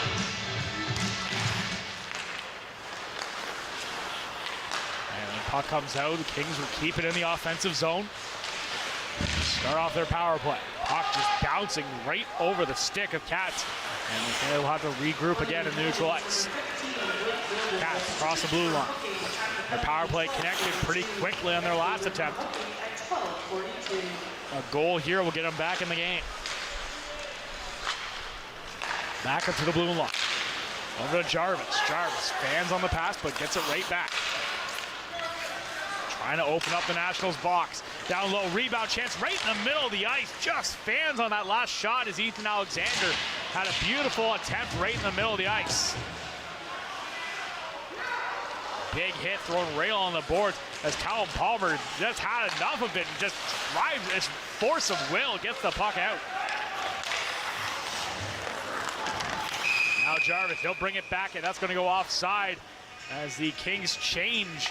Just the unfortunate side of the second period line side changes. And that's one thing that teams can always get caught on is that long change. Komoka get caught there on the play. 6:18 to go. And Komoka only has 7 shots on net so far on Hayden Sabrin, and 1 beating him so far. Puck comes up to the blue line, kept in now. The Kings take the line. Move it down around below the circle. Back up top, Lawrence. Over to Zuckerman.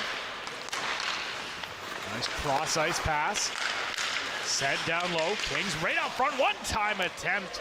Just goes right past Korab as he had a wind up waiting. Nationals switching out their penalty killers. Zuckerman leads the charge for the Kings.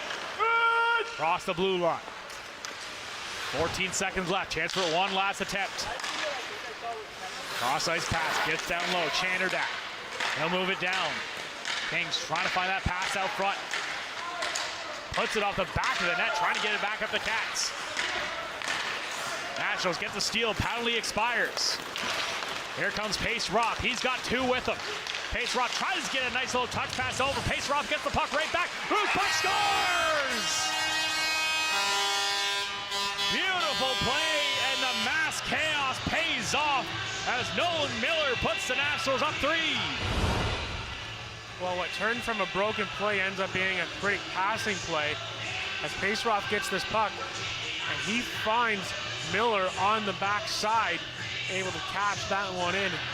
That's just good work there in the trenches there by Pace Roth as he's able to collect that puck, take the hit, and make the pass over to Miller, and he's able to bury that one.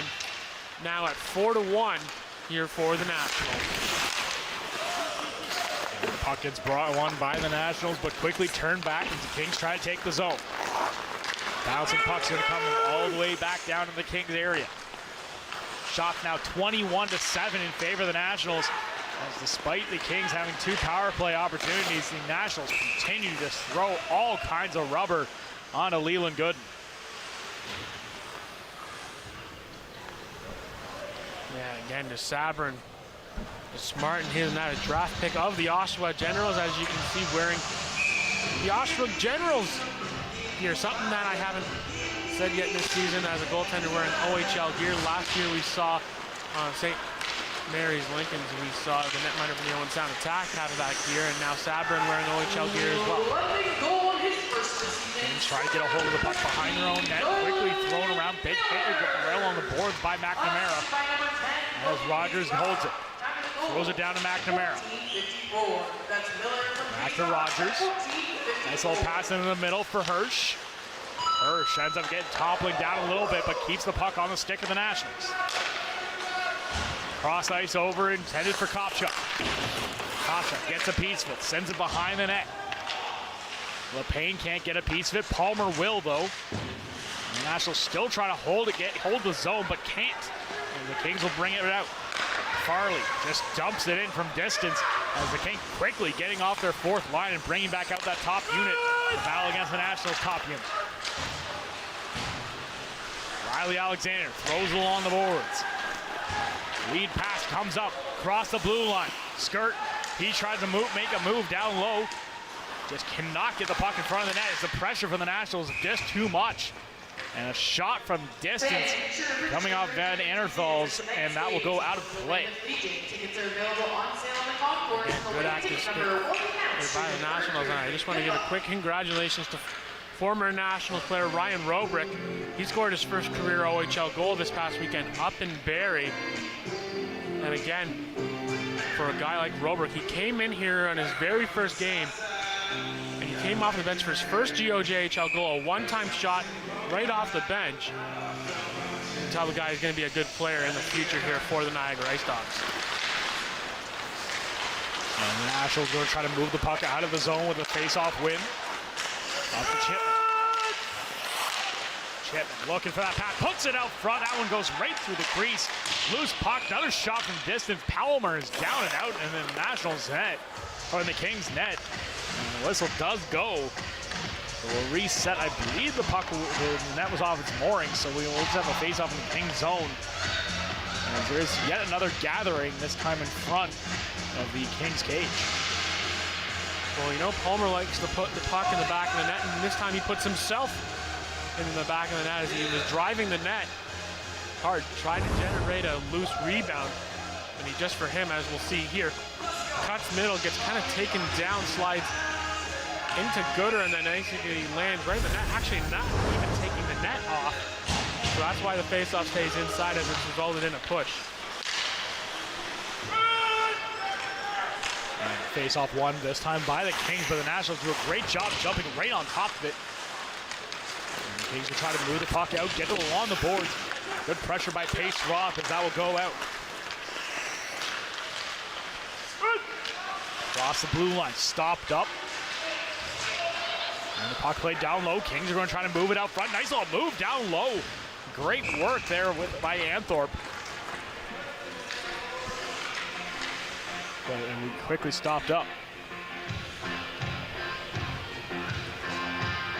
Yeah, good shot there by Apthorpe there. And again, good save there by Sabrin as he had to come out of his crease as there was two Kings right in the close vicinity of trying to get a shot up and over top to Sabrin, but he comes out aggressively in his crease.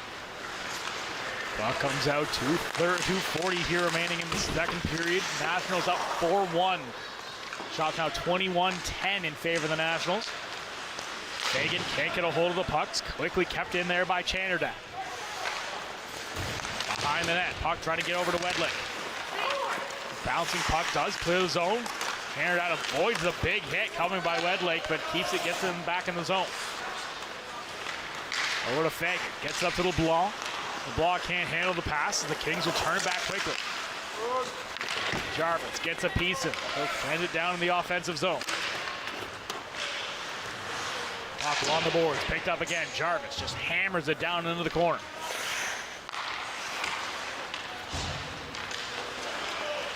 Nationals looking to try to break the puck out.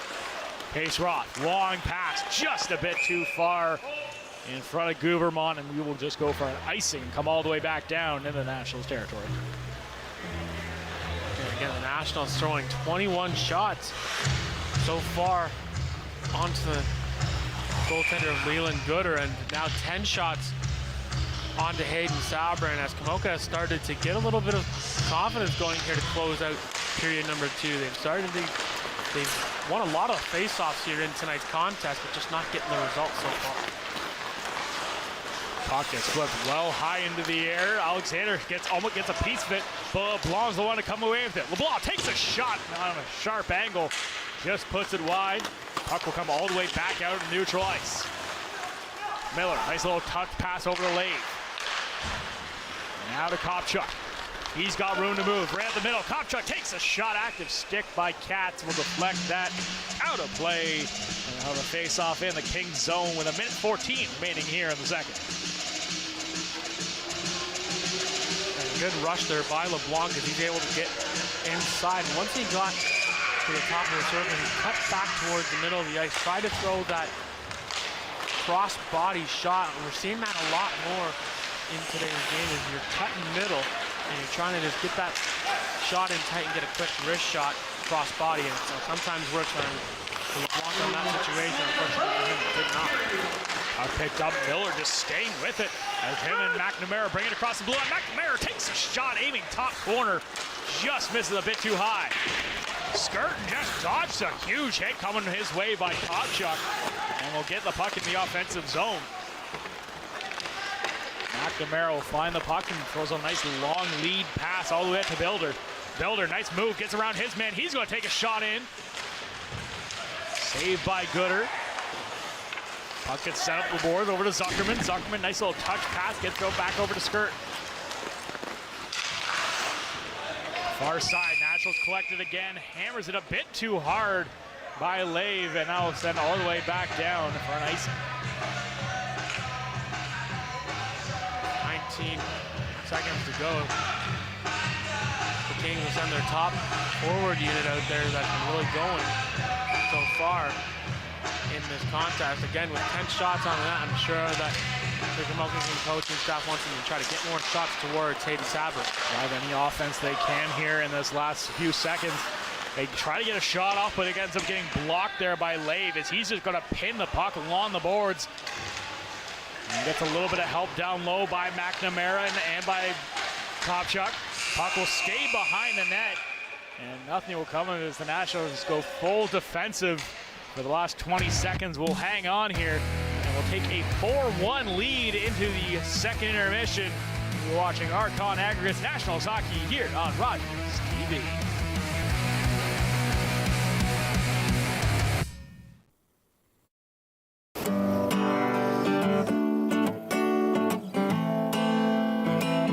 I'm a singer-songwriter from Six Nations, and I've been writing songs about my experience, and with that being said, it's helped me hold hope in my heart in following my dreams and being resilient to everyday Indigenous battles.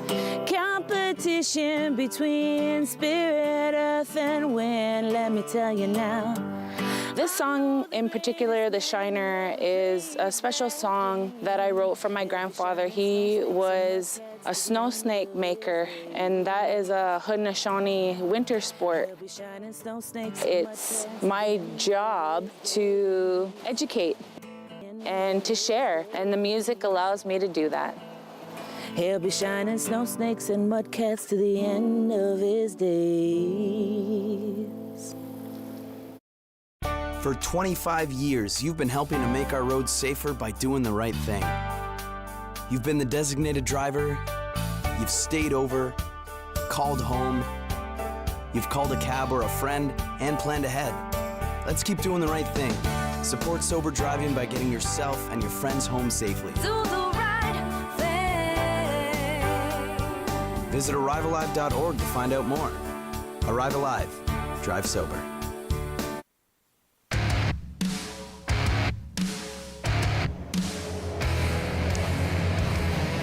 Here at ice level with, oh my God, Josh LePayne. I just wanted to know one thing. You used to play for Chatham. What was it like to see them over the weekend? It was great. You know, we went into their barn. Their barn's a tough barn to play in. We picked up the 2 points, had a solid game, and we had a great week of practice, so we're ready for today too. So we just kind of built on the Chatham game, and here we are. Tonight, Sabrin got the start. What do you think of his performance overall so far? Yeah, he's a great goalie. I know he came from Oshawa, and in practice he works his nards off, and he's been great for us. Awesome, and how do you plan to bounce back here and hold the lead? Just keep what our game plan is. Komoka's coming at us tough, so just like I said, keep our game plan, pucks in deep, and shots on net, for sure. Awesome. Thanks so much. Best of luck. You're watching Archon Aggregates London Nationals hockey on Rogers TV. We will be back right after this.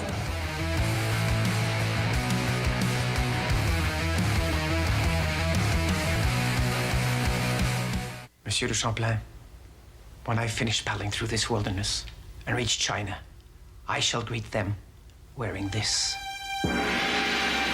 Monsieur Nicolet, your mission shall be for the honor of the king and the Holy Faith. In the summer of 1634, Jean Nicolet set off from Quebec to find a trade route that would link Europe and North America with China. But where is it? Further, I know the place you are seeking. For months, Nicolet pushed through the wilderness, searching for the Western Sea. Goja! Mississippi! What did he say? He says, Mississippi, great water. Mississippi, the sea, China. Jean Nicolet was wrong. It was Lake Michigan, not the Pacific. But others would follow his dream. Joliet, La Salle, the La Vérendrys, and they would map most of North America from the Rockies to the Gulf of Mexico. We can be hurt. We can be bruised. We can be broken. Slowed down, confused, and even numbed. But we can't be defeated. We're built on a foundation that's strong. Our mission, unwavering. And together we'll beat as one.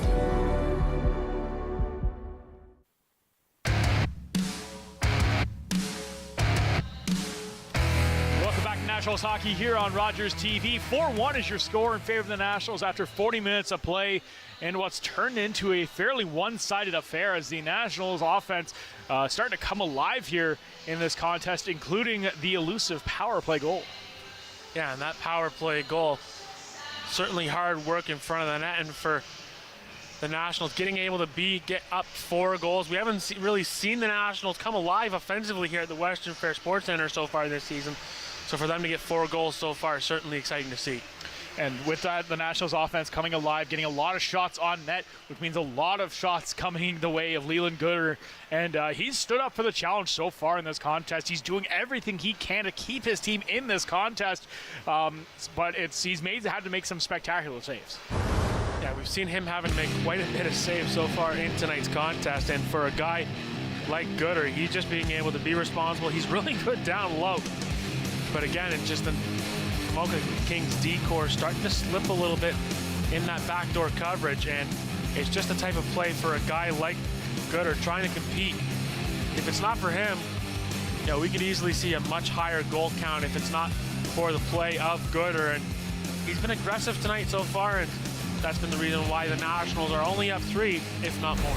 Absolutely, and then on the other end of the ice, his counterpart, Hayden Sabourin, he's been pretty solid as well. He hasn't had the biggest workload, only just reaching double-digit shots at the end of that second period. Only the 1 goal getting past him so far. It had to be a highlight reel passing play by those Kings. Otherwise, he has shut the door and continued his impressive performance here between the pipes. Well, again, there was a reason why he had a .50 goals against average in the 2 contests that he had so far. And again, just besides that passing play that rewarded the Kings in that power play goal, you can see here he's been real solid up front. And besides that, he was really solid. And I like how he's aggressive up at the top of the blue plate. When you're a goalie that likes to be aggressive, you get to be rewarded in the sense that when the shot comes in, you're up in front. That loose rebound's not going to be sitting right in front of you. You can play it off to the corner.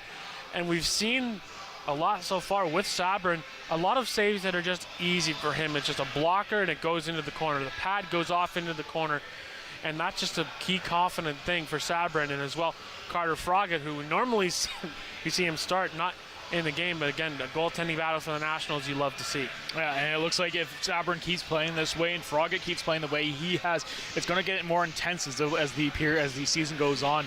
The other thing I do like that I've seen from Sabourin as well is he's very adventurous going out there, not afraid to go out and play the puck. And that's leading to some offense at the other end of the ice, where the Nationals now 4 goals on the night and have done a great job at getting that puck to the back of the net. Yeah, being able to pot the 4 goals. And it all started off with the leading goal scorer for the Nationals in Talon Palmer, able to generate that chance and bury that one. And then PJ Fagan just steps up on this play, joins the rush, gets that one.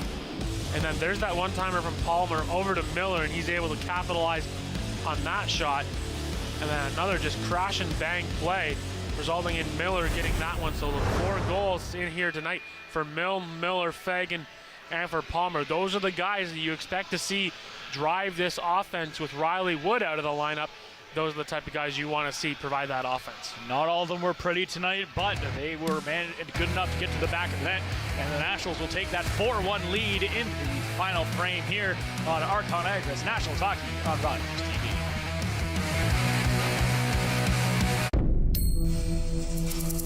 My name is Matthew Rutledge. I'm a 60 scoop survivor, born in Red Lake. Was adopted from there to Toronto at the age of 4.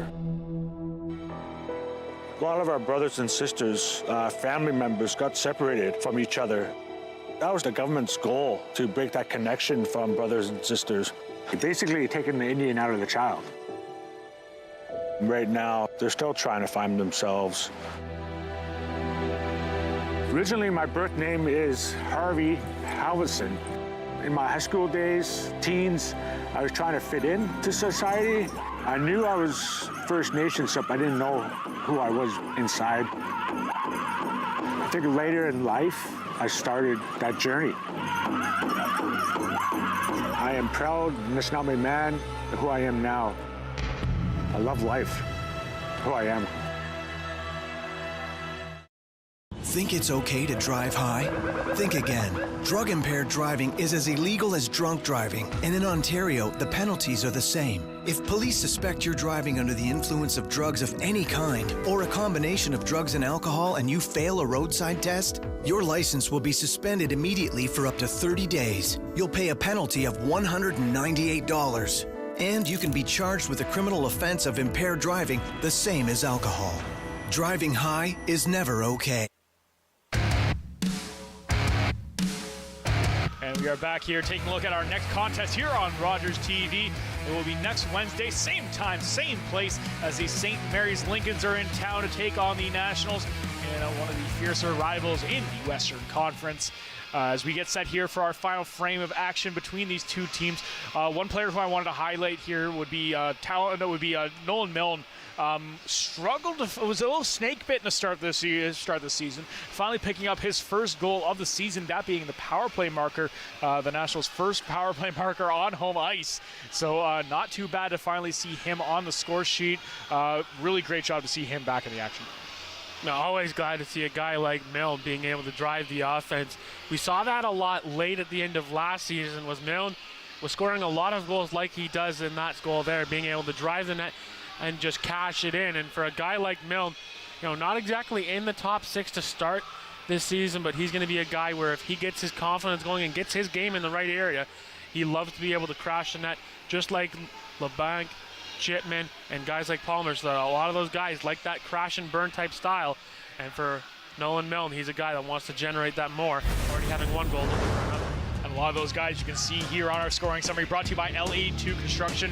Talon Palmer leading off the game here for the Nationals with his 5th goal of the season. The Kings strike right back, and then PJ Fagan picking up that beautiful top shelf goal for his 2nd of the season and 2nd here on home ice, giving the Nationals a 2-1 lead heading into the 2nd period, where Milne and Miller, the two Nolans, picking up the 2 pairs, and the Nationals heading into the 3rd period here with a 4-1 lead. And with that, we will be right back with our final frame of action. We will see which team can reign supreme here on Nationals Hockey on Rogers TV.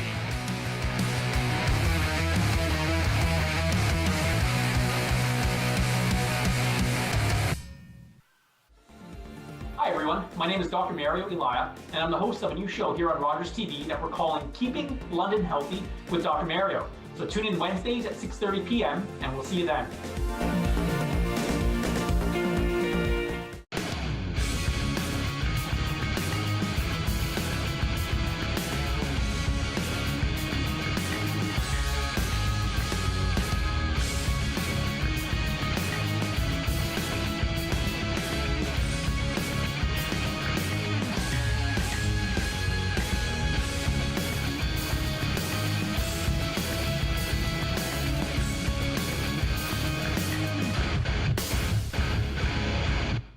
After a night out with your friends, not having a plan for a safe ride home can leave you in a bad spot. You could end up riding in a police car, an ambulance, or a hearse.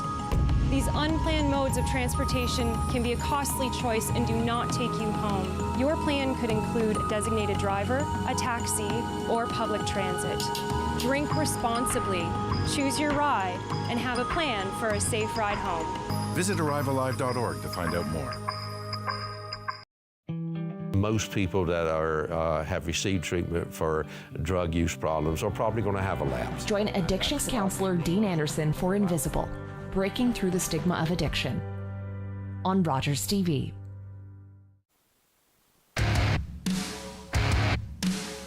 Nationals hockey on Rogers TV as we are just underway here for the third period of action. Pigs start off with the puck in the offensive zone. Played down low, bow for the puck and Supes. The Kings try to put it back out front. That gets stopped up. Another chance by Alexander. He gets stopped. Kings will collect it again. Chanderdat tries to put it back to the blue line. Stolen by LePain. LePain breaks through. Gets past one. Backhand pass. Tries to hit Chipman in front of the net. And big hit thrown as Chipman gets blindsided. And we're going to see a penalty for interference coming here. As the Nationals will start the period with the power play. Yeah, roughing is the call. And again, this just happens right down low. And just basically the errant shoulder takes Chipman out. And the Nationals will go to the power play here. As Judd Katz goes and sits for the rough. The Nationals back to work on their power play. Already have one PPG in here tonight, looking to add to it. And they've got a good goal scorer out there. No.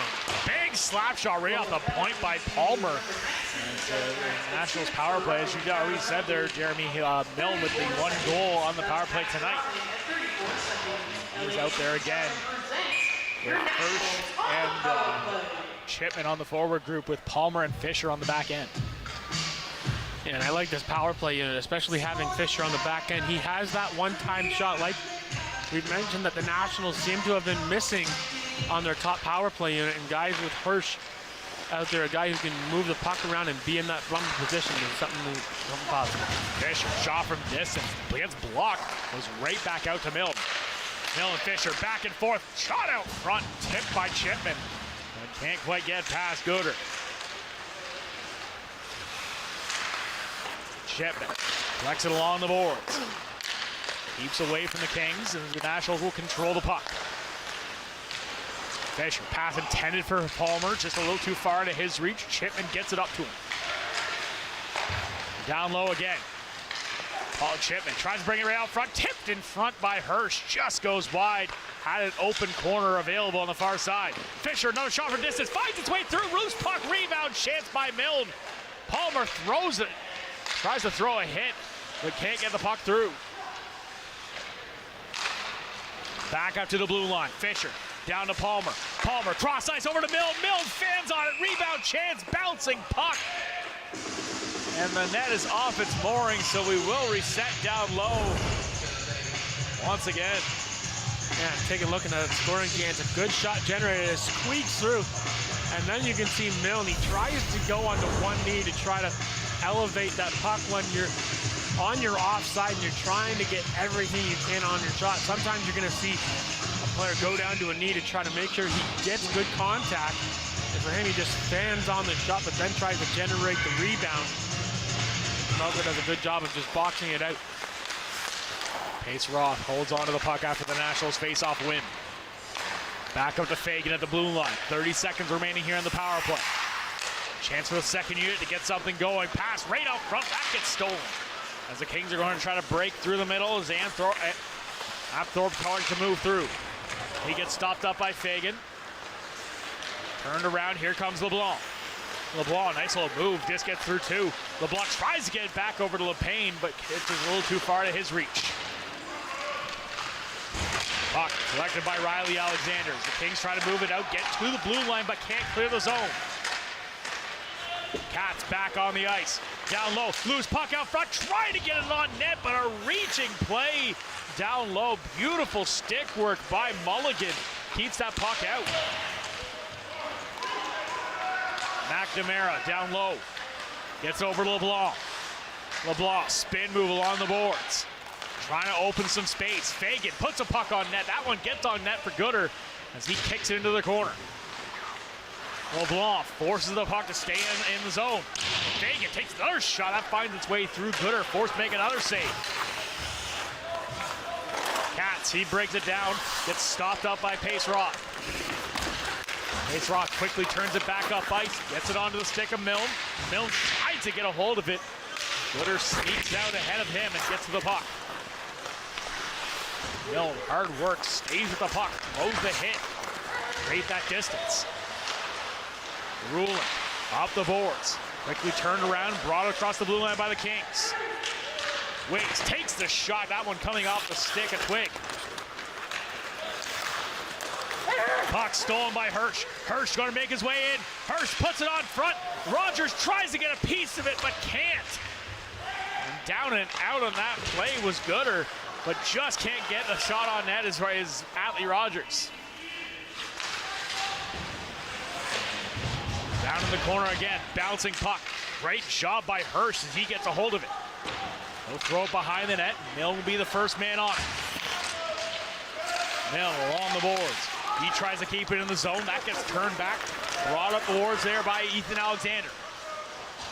Gets in the offensive zone. Lawrence tries to get to the first one there. Battles in like on the boards with Kopchuk. LePayne knocks his man down. Skirton will try to find it. Him and Rulin will collide right along the boards. We're going to see another penalty, this time coming to the Nationals. And it looks like Rulin is going to head to the box here for 2 minutes. And again, going back to the National scoring opportunity here as LeBanc tried to get this pass over. LePayne and McNamara had a chance. There was an open 4x6 there for the Nationals, but they weren't able to convert. And then the penalty going to the Nationals there as Rouland got the hooking call, got the stick up into the shoulder area of the Kings forward. Komoka gets another power play here, down by 3. If they can just chip away here, they might be able to get back into this game. Quick play as Palmer uses his speed and just bursts his way out of the zone. The dangerous thing about this Nationals penalty killing unit is you have the speed of Palmer and the dangerous shot of Chipman. Back in the field across the blue line. Horan back up to the blue line. Katz. Cross ice pass, that gets blocked. Lost in the feet of Chipman. Chipman tumbling down, trying to get a stick on it. Kings will keep it in. Chanderdak. Now below the circle. Back up to the hash marks. Kings moving the puck well. Back to the top of the circle. Back over to Zuckerman. Zuckerman takes a shot. That finds a body in front. Can't quite get on target. Nationals clear the puck. Off that shot, that one looked like it stung on Chipman as he's down in a little bit of pain heading off the ice. Here come the Kings. Back across the blue line. Zuckerman with speed. Moves into the corner. As McNamara just throws a nice reverse hit. It's just a car crash behind the net. His body's falling all over the place. Skirt moves it down low. Over to Lawrence at the top of the circle. He'll cycle the puck down low. Back up to Skirton again. Lawrence takes a shot. That one gets blocked by Kopchuk. Finds Zuckerman on the far side. He waits. Tries to find a pass again. Back to Lawrence. One-time attempt. Takes the shot by Skirton. That one's just going to find nothing, and all the way down the length of the ice the puck goes. 20 seconds remaining here. Nationals penalty killers switching up. 13 minutes remaining here in the third period. 4-1 is your score in favor of the Nationals as their penalty kill once again goes on the attack and tries to drive the front of the net. Rouland back out on the ice. Nationals kill off another one. Rouland collects the puck out of the box. He's going to lead the rush down for the Nationals. Takes a shot from distance right on net. And Gooder has to make the save. The 24th save on the night for Gooder. As again, being the busier of the two goaltenders. Keeping his team in it, only down by 3. On the other end for Hayden Sabrin, only facing 12 shots in here tonight. Like I mentioned, in their last contest up in Komoka, he only faced 20. So Komoka trying to get a little more than 8 more shots on the net to try to beat that total. Bouncing puck, that's going to come out, just goes right to the red line. Quickly turn back in. LeBlanc, he's going to just get caught up with a Kings player right out front. Bouncing puck, tries to get onto the stick of Gouvermont, goes right past him. And Fisher will regroup for the Nationals. Back up to Gouvermont, stolen off his stick by Carson Mulligan. Kings can't quite get anything going. Lay from distance, he's going to take a shot, finds it right into the chest there of Gooder, and he'll hang on for the faceoff. And again, the Nationals just starting to pour it on offensively here. They keep on throwing pucks towards Gooder. And I've liked Gooder's game in here tonight, even though, yes, he has allowed 4 goals. He's keeping Komoka in it, currently ranked 8 in the Western Conference. Back up to the blue line, another shot from distance, this time from Pace Roth. And loose puck down low, Nationals is battling for it. As Atlee Rogers just getting a couple slashes there, this time coming from Jack Jarvis. And Jarvis is going to get the gate as he continues to try to go after Rogers. Yeah, I talked about the chippiness in the last game. This game is continuing on with such chippiness here. Again, Atlee Rogers getting right in the grill as this happened out in the neutral zone as he was bumping around. Right there, as you'll see it here, right in the middle of our screen. There's Rogers, and there's the push right to the top of the helmet. And the back official calls that one. The Nationals will go on to the power play yet again. As they just pick up the puck that was all the way down inside of London's zone. And again, with 12:20 to go, the top unit out there again with Milne, Fisher back there and on the point in Palmer, and they've been working so far. Initial face-off won by the Nationals. Fisher does a great job holding the line. The Nationals power play gets a chance to operate once again. Got close in their last attempt. 1 for 3 so far on the night. Loose puck, Palmer tries to get it down low. That quickly gets stolen as the Kings are going to try to quickly jump on the Nationals defenders. It's easily kicked into the corner there by Sabrin. Fisher waits and he'll set up. Great patience by Fisher as he lets the Nationals get in position. Pass by Milne just a little too far ahead of its initial target. Nationals do a great job regrouping quickly. Fisher, he'll carry it himself this time. Back down below the hash marks. Milne, Fisher. Look at that open slot in the middle. Just ahead of Fisher. Shipman down low in that bumper spot. Milne quickly picks up the puck as the Kings clear the zone. Now over to Palmer. Palmer, broken play, takes a shot. That one just goes high. Looks like it may have clipped the top of the crossbar and out of play. Beautiful chance there by Talon Palmer. Yeah, and again, Palmer gains the blue line here, and he has an open man on the backside as Chipman. And this goes off the blocker of Gooder and then just grazes the crossbar and up and out of play. And so again, the Nationals, as we approach the midway point of this third period, continuing to throw shots towards Gooder. McNamara, he's going to drive down low with the puck. Holds on, back up to Fagan. Fagan already scored 1 beautiful goal so far tonight. Now we're going to Pace Roth. Back to Fagan, one-time chance. That gets blocked on the way to the net. 20 seconds remaining here on the power play. Back up to the point, Fagan. Cross-ice pass, tries to get into the middle. McNamara waiting for it. Just a little too far behind him. Fagan Carries it down low. Nice little pass down low. Give and go attempt. Tries to get it right back onto the stick of Fagan. Jarvis back on the ice. National still threatening. Shot at a sharp angle. That one just misses high.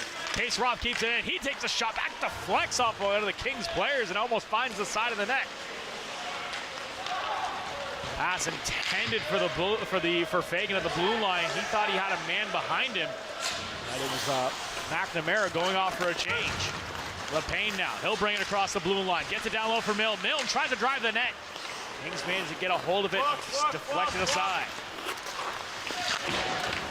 Down the wall. Katz. He'll get a piece of it. Turns it right back at the blue line. Or behind the red line. Nationals, great drive there. Atlee Rogers using his speed once again. He's going to bring it up. He's got Hirsch with him. Hirsch gets through the middle, takes a shot. And good stick work down low by Riley Alexander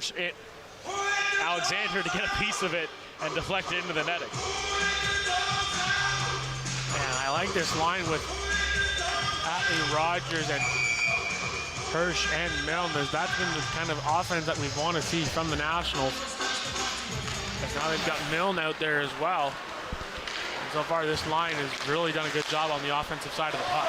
Absolutely, this line, a lot of speed, a lot of physicality in them. Brings that extra dimension to the Nationals, especially in that middle six area. Puck comes out, the Kings get it controlling their own in the National zone. Shot from distance, tipped down, gloved down there by Saber, but he couldn't hold on to it. Nice quick reaction to get the stick on it and throw it into the corner. Nationals will lob it back into the neutral ice. Alexander quickly sends it back down. Kopchuk will collect it for the Nationals. He's just going to throw it right on net, so he gets an easy change. Alexander back up the wall. Skirt tries to throw in the middle for Zuckerman, just a little too far out of his reach. Nationals clear the zone, but quickly sent back in. Over to Lave. Lave loses his feet. Zuckerman drives with it. Stolen right back again. Lave pinned right along the boards by two Kings players. And the Kings will come away with the puck.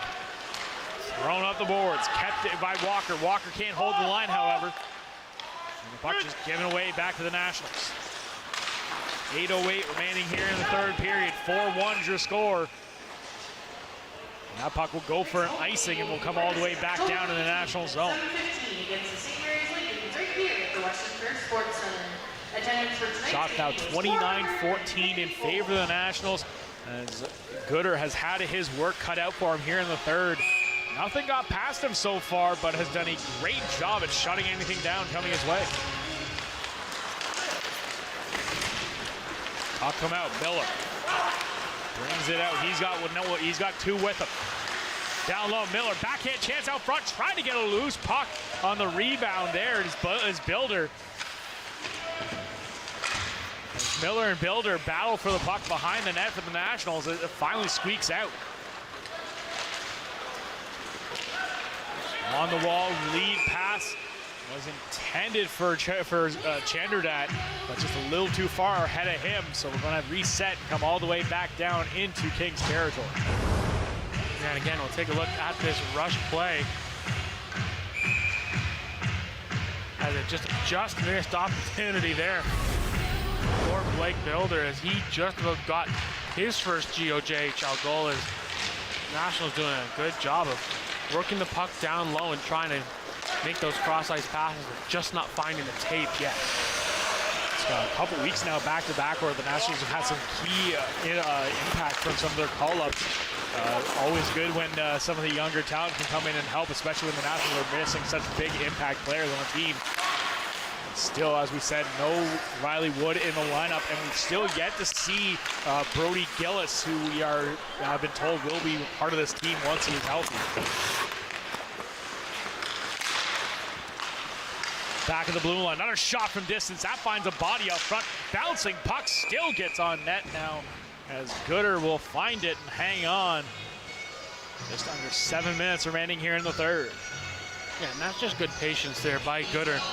Not being aggressive, trying to look for that puck. He allowed the puck to come to him on that play as the puck was pinballing around so far in that net front area, and he just waited for the puck to come towards the net and get a whistle. Puck comes up, Kopchuk, he'll take a shot from distance. That gets blocked on the way to the net. Down low again, Nationals control, one-time chance right out front. Gets onto the stick of Goober, or by Chipman, but can't convert. Kopchuk, cross-ice pass over to Ruland. Down low, Chipman, he takes a huge hit right behind the net. Kopchuk again, he takes a shot. That one finds its way towards the net, but just over. Kings corralling with the puck right along the wall. Nationals driving through. LePayne takes a shot, saw top corner, but can't hit it. Slams his stick after the play. He knew he saw daylight. Palmer now down low. He's got Chipman with him. Sends it back up to the blue line. Kopchuk winds up, big slap shot chance. That one goes off a leg. Alexander battles with Kopchuk. Kopchuk, huge reverse hit, takes his man down to the ice. Riddle on the boards here. One of the linesmen gets taken out by Ruland as he gets taken down. Bodies falling all over the place here in the middle part of the third. Puck up to the blue line. Zuckerman collects it for the Kings. Kings trying to get something going, bring some kind of offensive momentum back their way. Back down low. Pinned rail on the boards by Milne. Gets up to Rogers. Rogers takes a big hit there by Zuckerman. Kings just throwing their bodies left and right, trying to get the Nationals off their game here. Milne throws it back in. Zuckerman down low, shoots, just missed the net. Huge chance by the Kings, but can't convert. Skirting with the best chance of the Kings in the last two periods, but couldn't get to go on the empty cage. Lawrence, he comes in, takes a shot, goes right on to the net of Sabrin, and he'll hang on and get the whistle. Well, you know we're going to take a look at this opportunity by the Kings. This is what we call, and you can see he almost kind of had a celly as he just gave the stone cold look there, as that is the worst feeling as a forward. You have the open 4x6, the puck is right on your stick, and you miss it on the far side of the post. That is a gut-wrenching feeling. Absolutely, it is never fun to have that feeling. I know what that's like. It is not fun when you see nothing but daylight and put it all nowhere near. And here come the Kings. They're going to try to get across the blue line. Ends up just giving the puck away to Lave. Nationals, quick turnaround, long pass, gets too far ahead. Gooder down along. He's just going to play the puck and box out his man in LeBlanc. Puck slides all the way down the length of the ice. Fagan. Lead pass. That was going to go a bit too far, and we'll go for an icing. So we're going to come all the way back down into the National zone. Just under 4 minutes left here in the game. Still 4-1 to score. And again, for Komoka Kings looking to build off of a win over the Chatham Maroons. Looks like they may not get the win in here tonight, only down 3, but we've seen crazier things here at the Western Fair, so we'll see how it goes. LeBlanc gets an opening, tries to cut through the middle, that gets stopped up. Quickly turned back around. Carter Lawrence will lead the rush back the other way. Lawrence back out front, throws it right through the crease. And that puck is just going to go a bit too far away from Farley and all the way back down in the King zone. Over to Korat. He'll just deflect it into the zone. Fagan. He'll take a hit. Puck gets collected back down into the corner.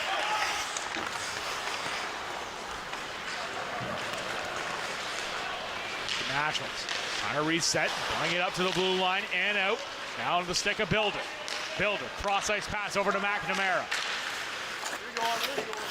McNamara, he'll spin, just ends up sending it behind the Kings net. And the Nationals going to go for a change. Kings trying to break it back out again. More collisions right in the middle of the net, and we're going to see Gloves are getting dropped. Here's McNamara. He's going to get into it with Cats. Both going into it. Punches being thrown. And McNamara goes down.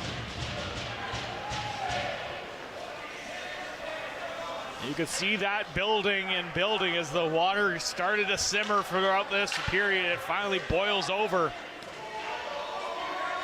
On two pretty tough customers in Cats and McNamara as they decide to go and throw some fists.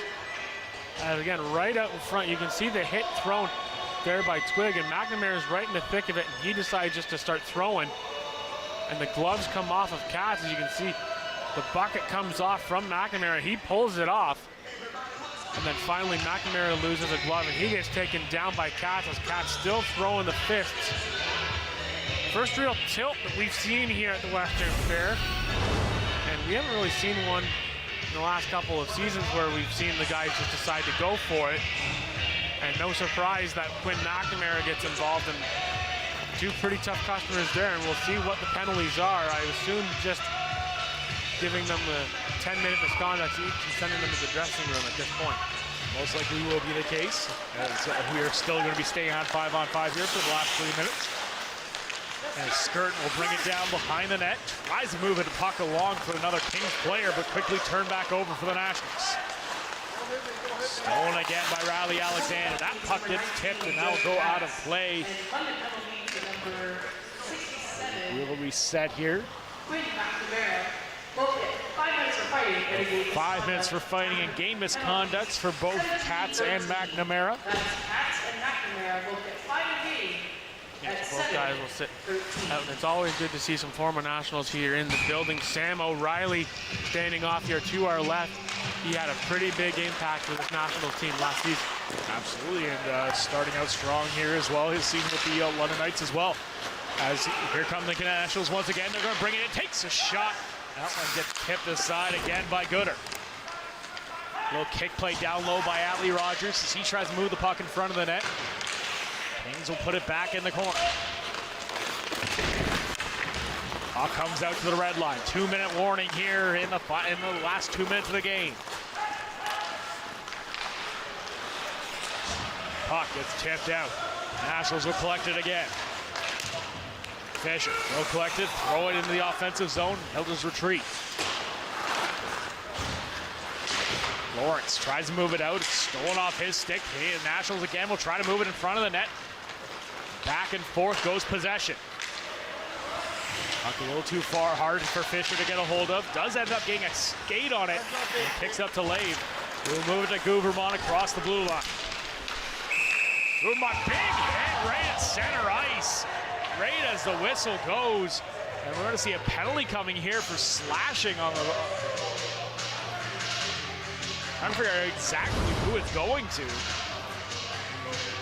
And talking about the physicality there is Guvermont has the puck, and just as the whistle goes, you can see the Komoka player coming up the middle, and Guvermont's a guy you do not want to get into the tracks with, and he just throws his man down. And going into the box is going to be Milne as he goes for the slash.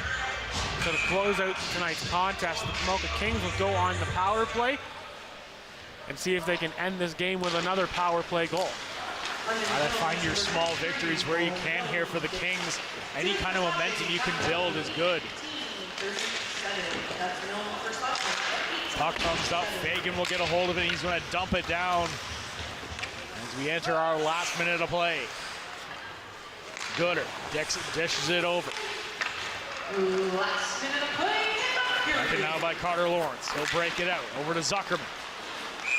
Zuckerman up to the blue line and just offside. Chanderdat not too happy with that call. The Kings are going to have to regroup. Again, with 54 seconds, the faceoff's going to come outside, so it's just kind of get that puck inside of Nationals territory and try to work their way and try to cross the net on Sabrin with 17 shots on the net. Puck gets picked up, Zuckerman, nice cross-ice passes. They'll get moved over across the blue line. Sent behind the net. Back of the wall again, trying to get a hold of his Palmers. He can't get it out. Tapped in, Zuckerman on the near side. He waits, 30 seconds left here in the game. Zuckerman brings it down low, right along the hash marks. Back into the blue line, Lawrence. Back to Zuckerman, he's got room, he's carrying it in, takes a shot right on net. And Savard makes the blocker save, and that's going to drop a crowd. As that one extra little tap on net is not something the Nationals are fond of. Yeah, that last contest got chippy, and now getting chippy here, and if you're the Nationals again, it's just making sure with 21 seconds not to do anything that you won't want to regret. And so keep things cool, calm, and collected as things are getting quite vocal out there, probably picking who they want to have in the NHL contests in tonight's game, thinking, hey, well, who do you got tonight? As Palmer looks like he's going to go to the box. Just Palmer that's heading in, so looks like the Nationals are going to be down 2 men here. Nope, just one it seems. And there's a guy, the Komoka guy, that got escorted right out as well. As Korab got ejected from the game to close it out, so it's still going to be 5-on-4. Looks like as the Nationals are going to change their decor. Lead change here for the Nationals. 20 seconds remaining here in the third period, however. Nationals look to round out here another victory on home ice, continuing their perfect record here at the Western Fair Sports Center. As Hayden Sabrin gets his first win here on home ice and third win overall. Another pretty solid effort between the pipes for the Nationals netminder. That puck catches Chipman in a tough place right along the wrist. He's hurting a bit right as the whistle goes. And the Nationals are going to come away with the win here. 4-1 is your final in favor of the London Nationals. A solid effort all around, as we will be right back with our final thoughts and 3 stars here on Archon Aggregates Nationals Hockey on Rogers TV.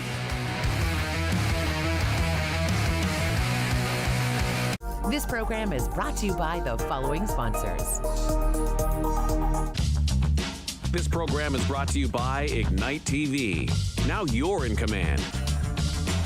Visit Rogers.com for more details.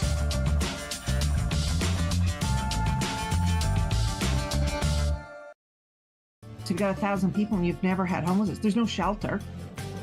There's no there's no counting. One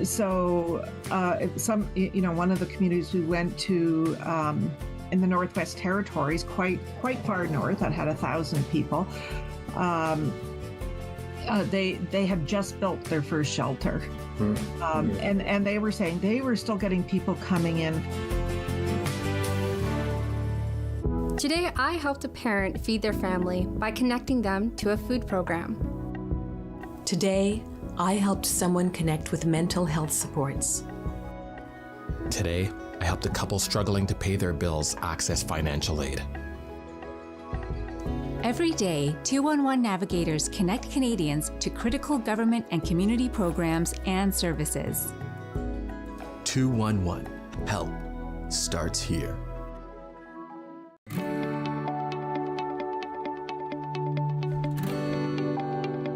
You're watching Rogers TV.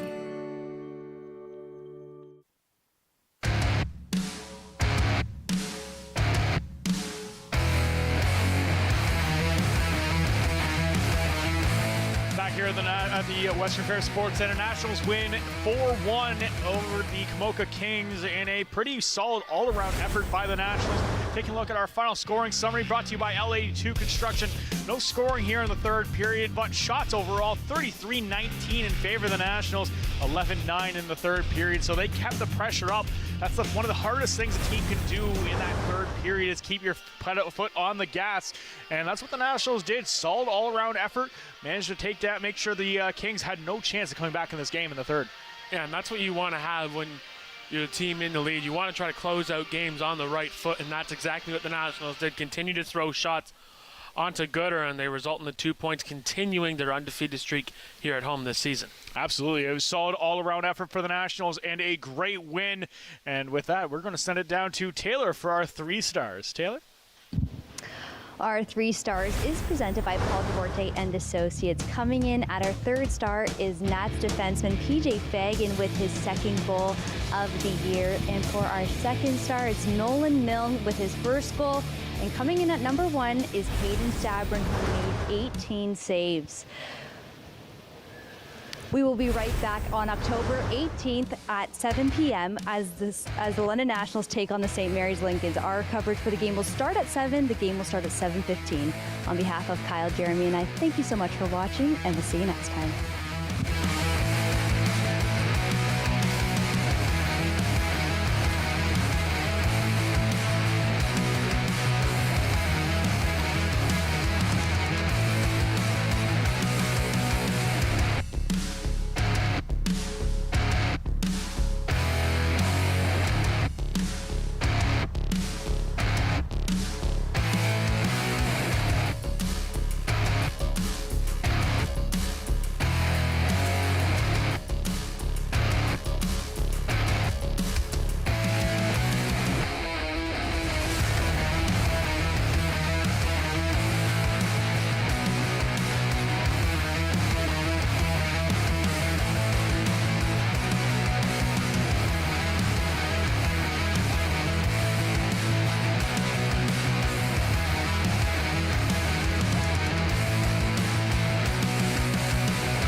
We all belong.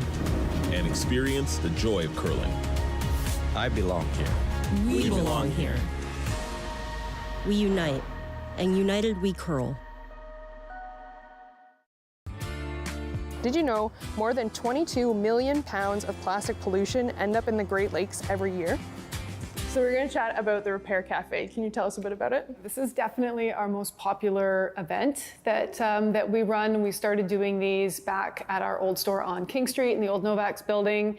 And the basic idea is, instead of throwing things away and buying a new one, that you can bring it somewhere. We have volunteer fixers. They come and they help you fix your items. Now, they're not 100% fixed every time, but the beautiful thing about the Repair Cafes is that people can learn how to fix things themselves. So this is, we talked about our grandparents knowing about food waste in a way that we don't know. Well, this is another skill that we've lost, is the ability to fix things. Planned obsolescence has made it that it's cheaper normally to buy a new something, like fan, instead of fix the old fan. So that's kind of what our generation has done, is just thrown things away, and we don't know how to fix things. So the nice part of the Repair Cafe is that you can come and you can get your fan, or we repair a lot of fans, but you can come and get whatever it is that you're looking to get fixed, but you are sitting across the table from the person fixing it, and if you're interested, they will tell you what they're doing. They will kind of assess the problem with you.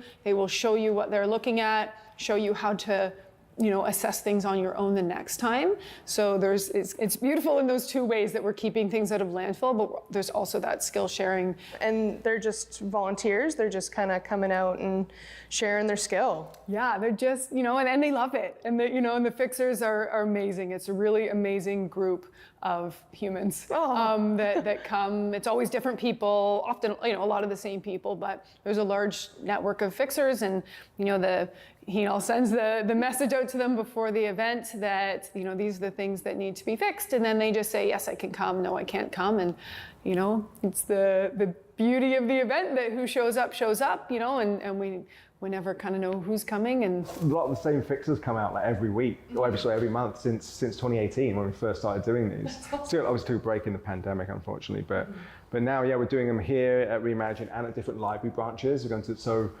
not everyone's able to get downtown, but everyone has a local library branch. So we're going to different parts of the city and helping people to fix their broken items. So we get a lot of different kinds of electrical things, coffee makers and toaster ovens, and some old stereo equipment. People also bring toys and small pieces of furniture. Clothes, like pants that need hemming, or shirt that's got a rip in it, zipper issues, which are sometimes can't be fixed, but sometimes they can. Yeah, it's really cool, the community that's built up around it. Like people coming back all the time, really happy to share their skills. It's a movement that's around the world, the Repair Cafe movement. There's a couple of thousand places that have these. But you really get to learn about why are things so difficult to fix. You know, oftentimes it's hard to even open the coffee maker. It takes an hour to open the coffee maker. Once you're in there, it's just like 5 seconds to, you know, solder the loose connection or something. But getting into it is not easy, and it's like no accident things are designed that way. To do the repair cafe, like for someone to come, do they have to tell you what they're bringing, and do they have to pay? No, there's absolutely no cost. Like everything we offer is completely free of charge. Wow. And so really is open to all. We ask people to register ahead of time, so because of like space considerations, we normally cap the tickets at 60, which is, so we normally get around 40 people showing up, 10 to 12 fixers, and about at least half of the items that come in get fixed. That's awesome. Yeah. And so if someone doesn't RSVP in advance, they can still come. We don't never turn anybody away. It just helps us kind of know. Sometimes it's like a week before, it's like we've only got 20 people signed up. I'm like, oh, I've just got to do a bit more promo, you know. So it just helps us keep a track. Then also, as Kara was saying, you know, if the fixers know the items that are coming in, they know maybe need to ask a question to the person, or they need to bring a particular part or specific tool to help fix that thing. So it does help to knowing in advance, but it's not essential. Where can people find the schedule or find information on the Repair Cafe? So you can check out londonrepaircafe.ca. Perfect. Okay, well, I have a personal question. I have an air fryer that just stopped working. Can I bring it? Yes, absolutely. So air fryers have been fixed before? Definitely. Okay, now I'm happy. I can bring that. Well, I want to thank you both so much for joining me and telling me all about your history, your passions for zero waste or as little waste as possible, and just hearing what you guys have to say in the programs that you're running and you've brought to London. I think it's awesome what you guys are doing here. Thank you. Thank you. Did you know if you live in the City of London, the Green Bin program is actually coming to us in early 2024?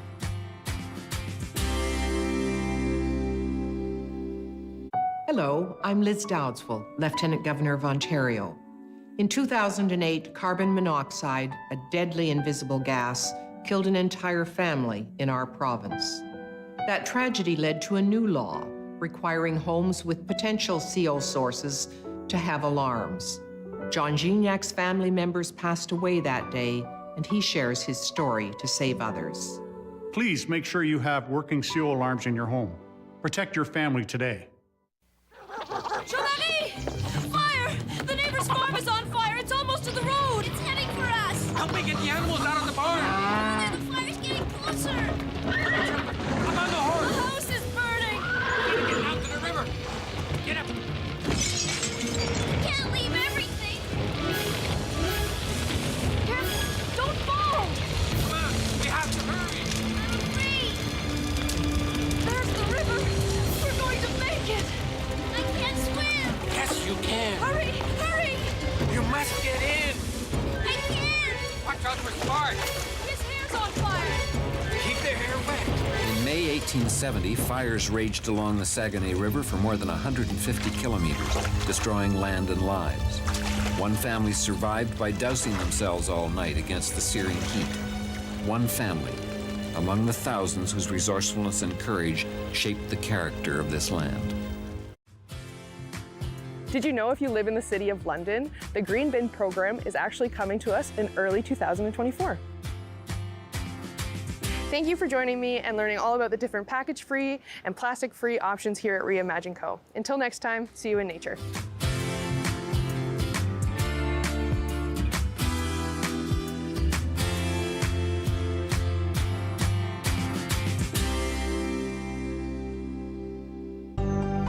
Call the Rogers TV viewer response line, email us, or connect with us on social media.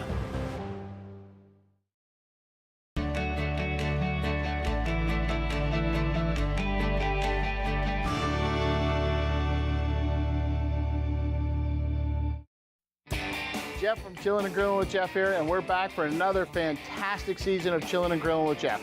We're going to cook some great food with some really great folks. We're going to use some unique barbecues, and we're going to have a lot of fun. As always, I'm going to be wearing some pretty unique shirts as well.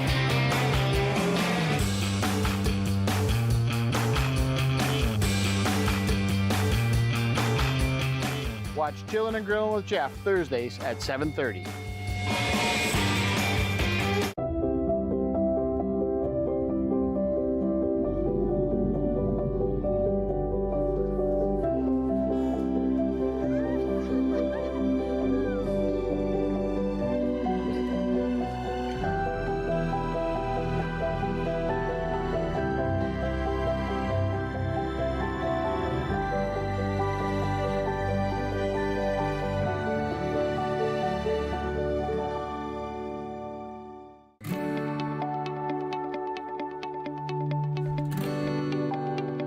You're watching Rogers TV.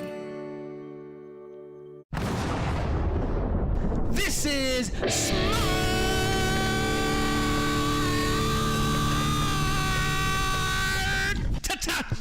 Workouts powered by the Thunder Twins. Yeah. What are we gonna attack today, Harry? Well, Gerald, let me check the Thunder Pouch. Oh yeah. Born ready. Super excellent cardio core. Yeah. It's gonna be big time bitchin'. No. It's gonna be big time stellar. No. It's gonna be big time mental. Yeah. 8 exercises. 45 seconds each. 30-second break. 2 rounds with a 2-minute break between rounds. Yeah. Now it's time for me to get serious.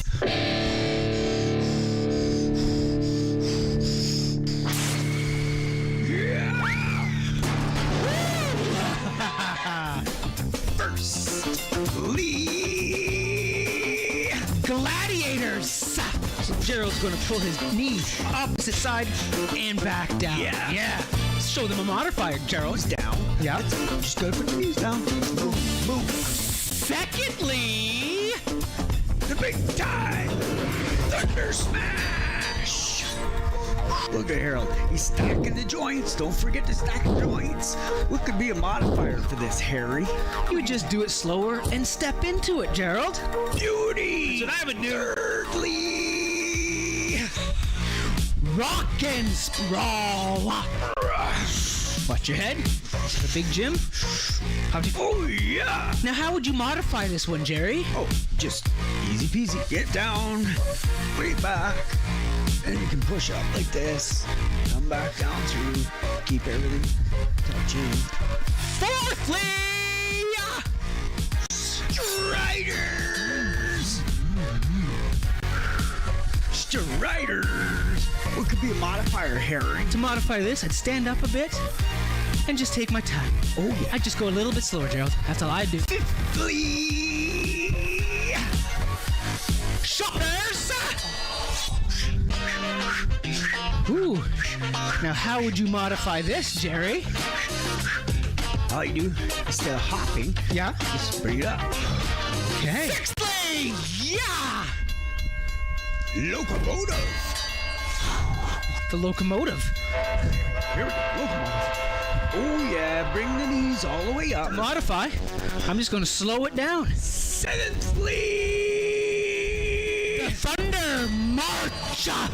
So a proper Thunder March, when you go in full blast, it's kind of a jogging motion. Slow it down for a modifier, Gerald. Lift your knees as high as you can, whatever's comfortable for you. Eighthly, claps. Nice form. Nice. Yeah. Now to modify, you can either step, just slow down. Perfect. Get as big a range of motion as you can. We gotta do Grace.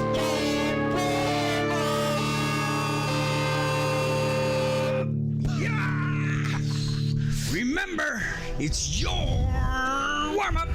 If you need more time, press pause and book it back. Yep. Relax your brain ball. Start from your head and finish at your toes. Oh, yeah. Now join us by rolling your head around in a circle, clockwise first. Oh, yeah. Oh, that feels good. All right, let's turn around. Oh, reverse it. Yeah. Oh, I'm feeling some crunchies. Oh, some crackles. Let's get our shoulders. Okay. Get it all around. Yeah. Oh, yeah. As big a range of motion as you can, right? You can do this. Yeah. Chicken. Do the chicken wing modifier. Yeah. Fire. Oh, reverse it.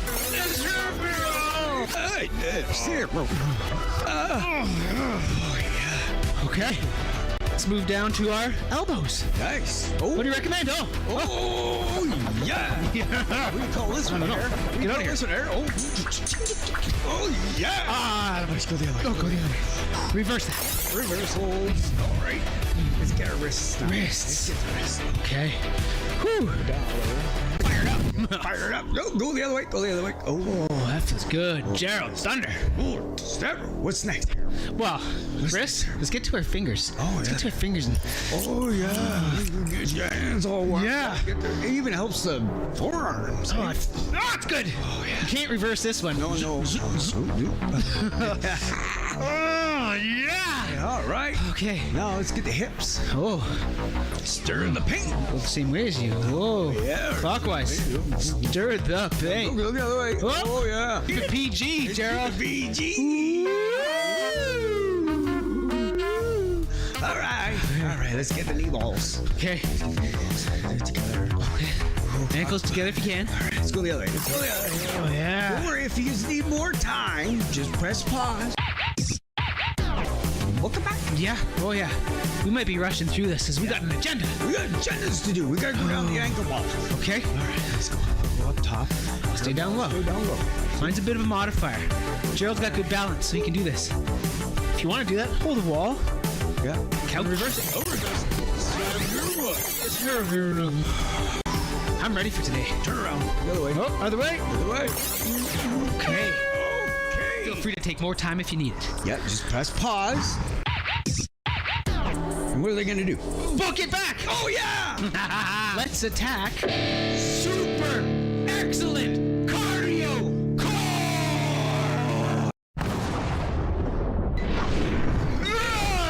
Gladiators. Right now.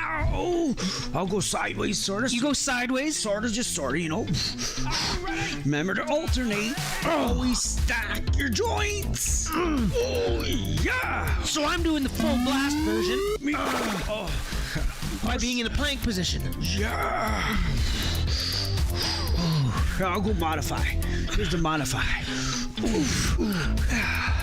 Oh, yeah. Today you're gonna shred your core. Shh. How much time's left, Gerald? Oh, we got 10 seconds. Yeah. Oh, yeah. I gotta go back up to super. Oh, we're almost there. Woo! Take a break. Yeah. Remember, throughout all our exercises, you don't have to keep up with our pace. No. Keep in mind, we are super, mega, professional workout artists. Yeah. Whew. Stay hydrated. Yeah, get your thunder juice. Okay. Coming up. Thunder. Thunder smash, if you can. Jump high. Alternate your fists to the ground. If you need to modify, you just step into it. Oh, yeah. But again, we want you to do this for 45 seconds. That's right. Don't cheat your body. But if you need to modify, no shit. Modify, no shit. Nope. Get your quads fired up by jumping as high as you can. Explode into this move. Modify. How much time, Gerald? Oh, we got 10 seconds. Yeah.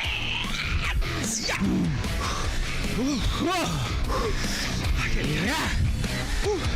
This is a major cardio workout here. Oh. Well done, Gerald.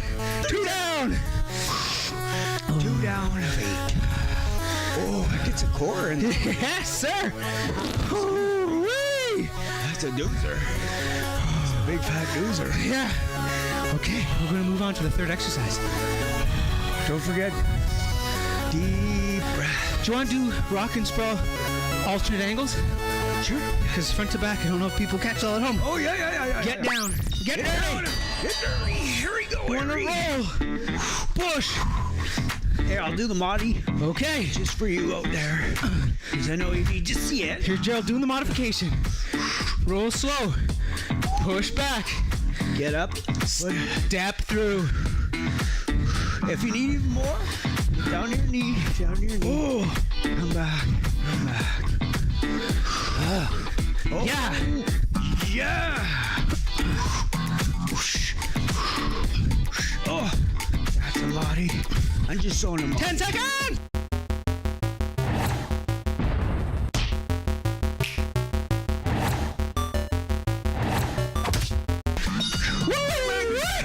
Okay, wait. A little short break. Short break. Just a smidge. Stay hydrated. Grab yourself some Thunder Juice and drink up. Drink it. I can't get enough of that Thunderful stuff. Oh, yeah. Oh, that's good stuff. You sweating yet, Joe? I'm a little bit sweaty. Oh. Good sweat. Striders.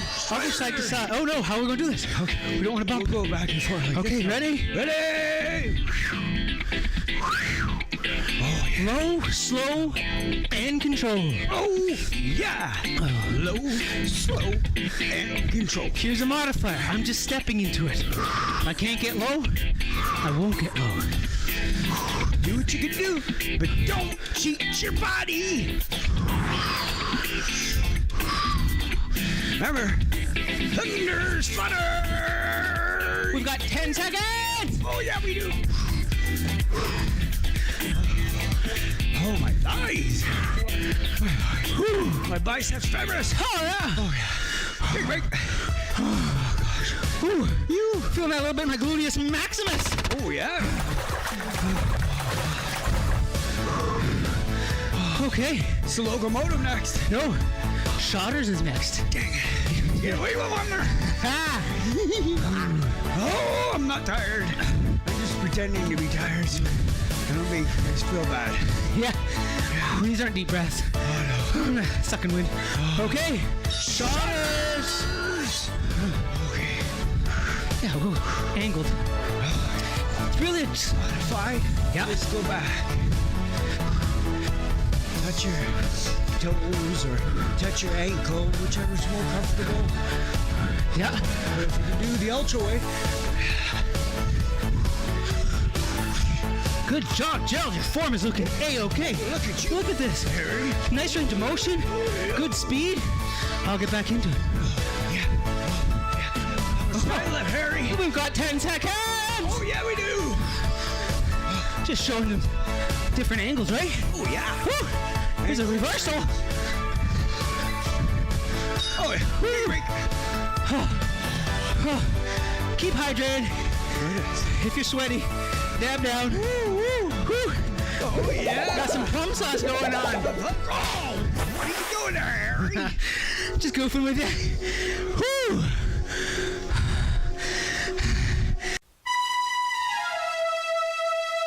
Give me that. Okay. What's next? Get the locomotive. Oh, exercise number 6. It's sorry. Okay. Angle. Over here. Go. Remember, your pace. We are very fast because we're professionals. We are super mega professional workout artists. Yeah. Okay, I'll show you the body. Okay. Just go to your knees. Yeah. Bring it up. Okay. Back. Bring it up. Yeah. You slow the pace. Step it up.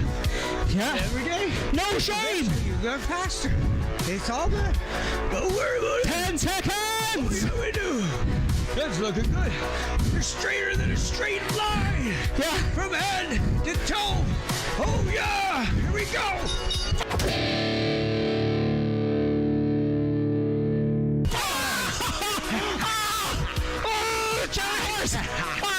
That's what happened.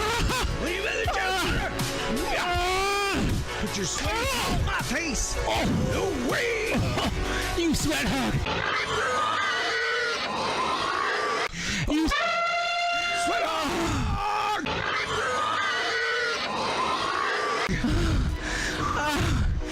Ooh, that better not affect. Oh, my Thunder March. Better not. Oh. That'll learn you. Oh, Thunder March. Thunder March. All right. Okay. I'll show you the mod. Just kidding. Oh, yeah. I'll show you Full blast! Full blast! This is difficult for 45 seconds. It's difficult, for sure. It's big time. So I'm going to slow it down. Remember, bring your knee as high as you can. Twist your body as much as you can. Oh! Yeah! You want to hit those external obliques! External obliques! What else you got? Biceps femoris! Oh, are ya? Ooh, 10 seconds? 10 seconds. I'm also feeling it in my iliopsoas. Oh, yeah, yeah. My hip flexors. Ooh! So that's the medialis. Oh, boy. 7 done, Joe. 7 out of the way. One more. Thunderclaps next. This is gonna be insanity. I'll go side to side. Okay. Give people a different perspective. You go. Watch this man. He knows his stuff. Thunderclaps. Woo! Right now. Get serious. It's time to get serious. Super mega. Awesome. Radical.